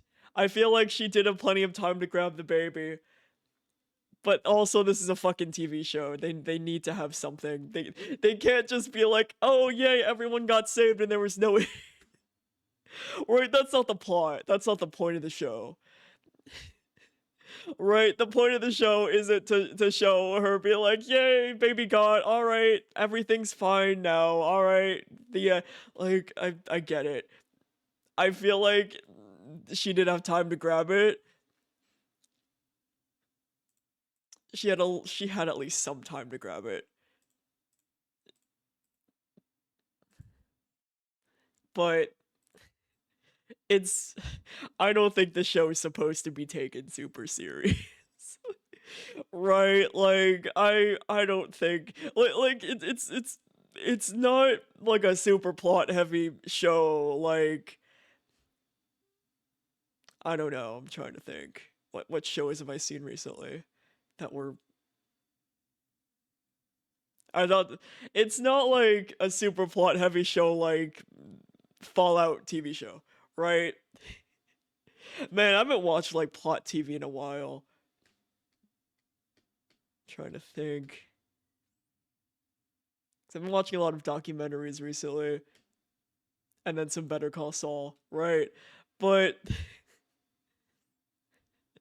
like the point isn't like a super deep narrative show, right? That's not like it's not like wasn't there that one trailer with the fucking meteors? Like I don't think I don't think this is supposed to be taken like super fucking seriously and deep and there was yeah, I saw that trailer about with the fucking meteor falling from the sky. Oh, it wasn't meteors. Close enough. Space things, space debris falling from the sky of some sort. Yeah, okay. Space debris falling from the sky. Right? I don't think it's supposed to be taken seriously enough to cause an argument on socialmedia.com. Right? It seems like something that you just turn on to have a good time and not like have serious discussions on Reddit or something about it. Right? Like there isn't like well maybe there is. Maybe there is. But there isn't like episode discussion number whatever they're on at this point that has like 80 bajillion comments discussing the deep lore about the speed of how fast a baby would crawl compared to a lawnmower. I think I'm probably the only one who actually googled how fast a lawnmower can go.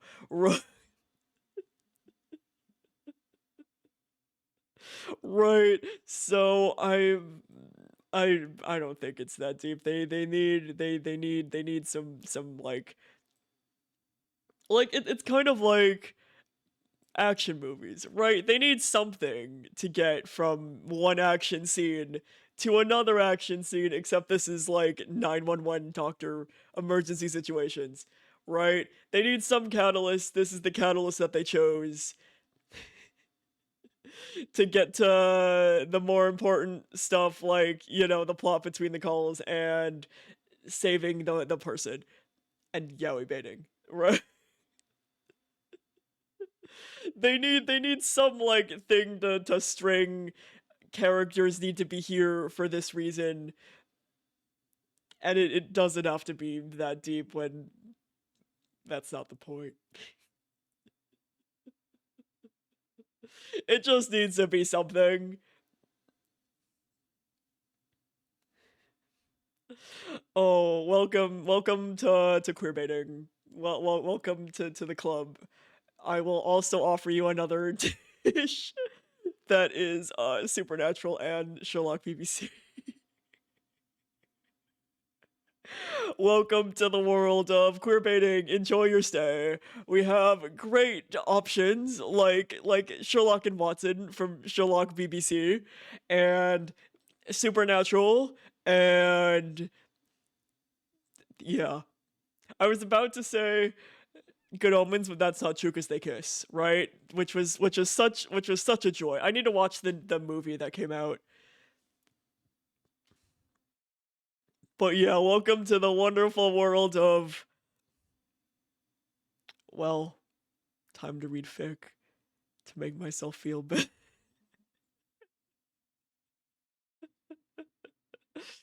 Man, I've been on that queer baiting club for so long. For so very, very long. Since I was a wee lad in high school. When I discovered BBC Sherlock for the very first time, and also Supernatural. It do be like that though. Like I'm so jaded. Right?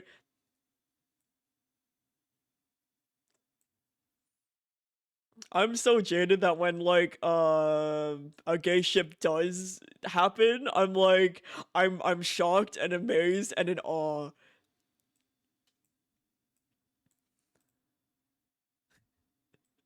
Also, that's cute. At least you can live out their fantasies in Tomodachi life. At least they can live out their fantasies in Tomodachi life.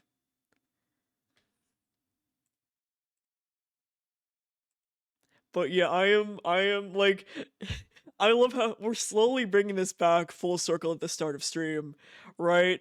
I remember the internets of old where I was so hopeful that these two characters would kiss, only to be let down over and over and over and over and over and over and over and over. That when it actually does happen, I'm on spoilers for Good Omens because I just said that they kiss. But when they kissed, I thought this wasn't I thought I was hallucinating. I thought I was going crazy because Good Omens was, while it didn't become a show in the same era as like Sherlock, Doctor Who, Supernatural, the fandoms were very interlinked, right? Like, I was cosplaying a Zero Fail before I even got a canon design outside of, you know, the book description. Right? While we were cosplaying Doctor Who and Supernatural and everything else, right?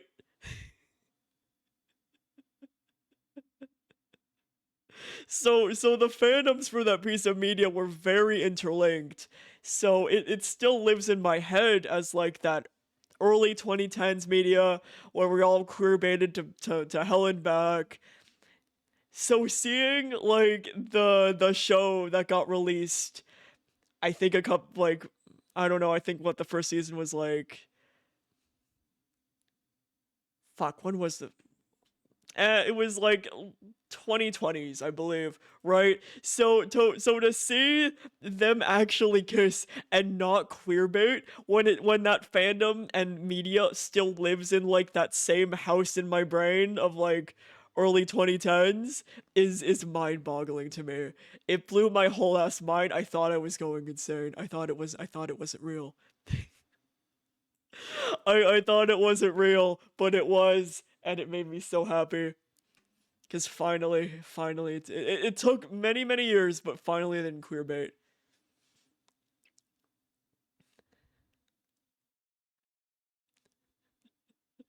Alright, oh, that's loud. Two cat videos and then we'll go to bed. The one singular show. Oh, I love cats with, I'm assuming this is vitiligo. I'm assuming this is vitiligo. I think cats with vitiligo are very cool. Fun fact, one of Sam's cats, Lucky, also has vitiligo. Right, not like in this spotty pattern, right? But he's developing white spots on like the back of his legs that are slowly encroaching in length, right? I think vitiligo is very cool.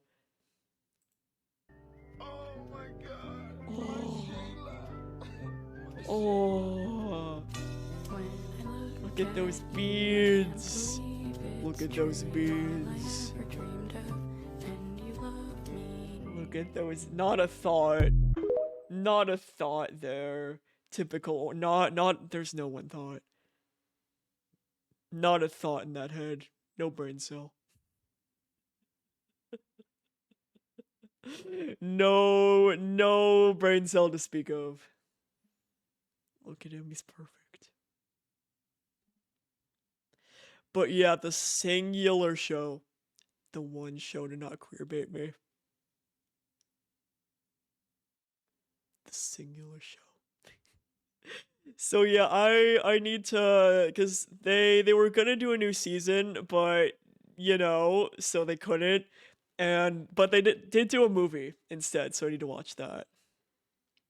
I wish they could have done the full season, but they couldn't because, you know, reasons. So, but I'll take what it was either the movie or it being canceled, and I was so worried it was gonna be canceled. Right? So even though like a whole season is chopped down into what, 90 minutes, I don't care because it's real and it exists. And it's great. Anyway, holy shit, remember when I said at like 10. Not, it's 10 now. Remember when I said, what, at 8, 8:30, 9, I was gonna go to bed soon, and now it's 10? Well, let's go to bed. Fellas, let's go to bed, shall we? Let's go to bed, shall we? But yeah, we'll do Rain World either tomorrow or Saturday, depending on work. Exactly. I mean, it has been almost 2 weeks since we last streamed.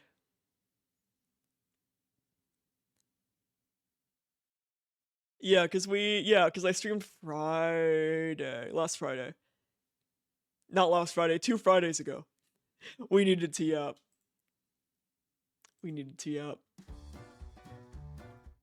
Make sure, yes, okay. Oh, this is a short boy, alright. It was fun, man, I love yapping. I do love yapping. I do quite enjoy a good yap. And you know, we had a lot to yap about. It was a very important yap session. We had so much very important shit to yap about, like space and Markiplier's horrible wiki photo. And Project Hail Mary.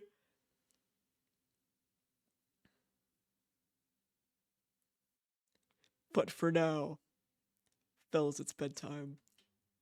It's bedtime. Space and Yaoi, the best combination.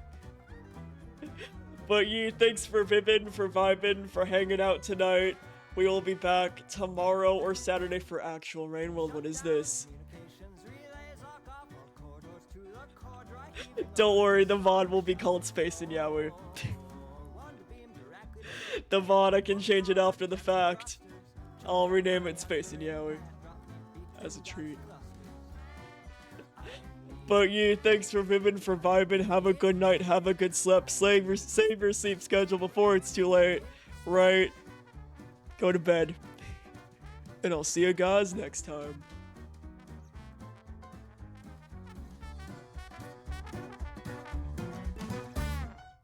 I hate so many things. I hate hating so many things. I'm so negative. I hate so many things. I hate hating so many things. I'm so negative. I need space. I need syzygy to take a vacation. Relieve me to realign with my hermit warbler inclination. Found a soundproof farpoint station. Melancholy to make a memento mori. Fly by, whereby and transform me from a troglodyte to a social weaver overnight. To a portrait in a familiar chap. Remind me to hop an escape pod lest I have to chew the fat.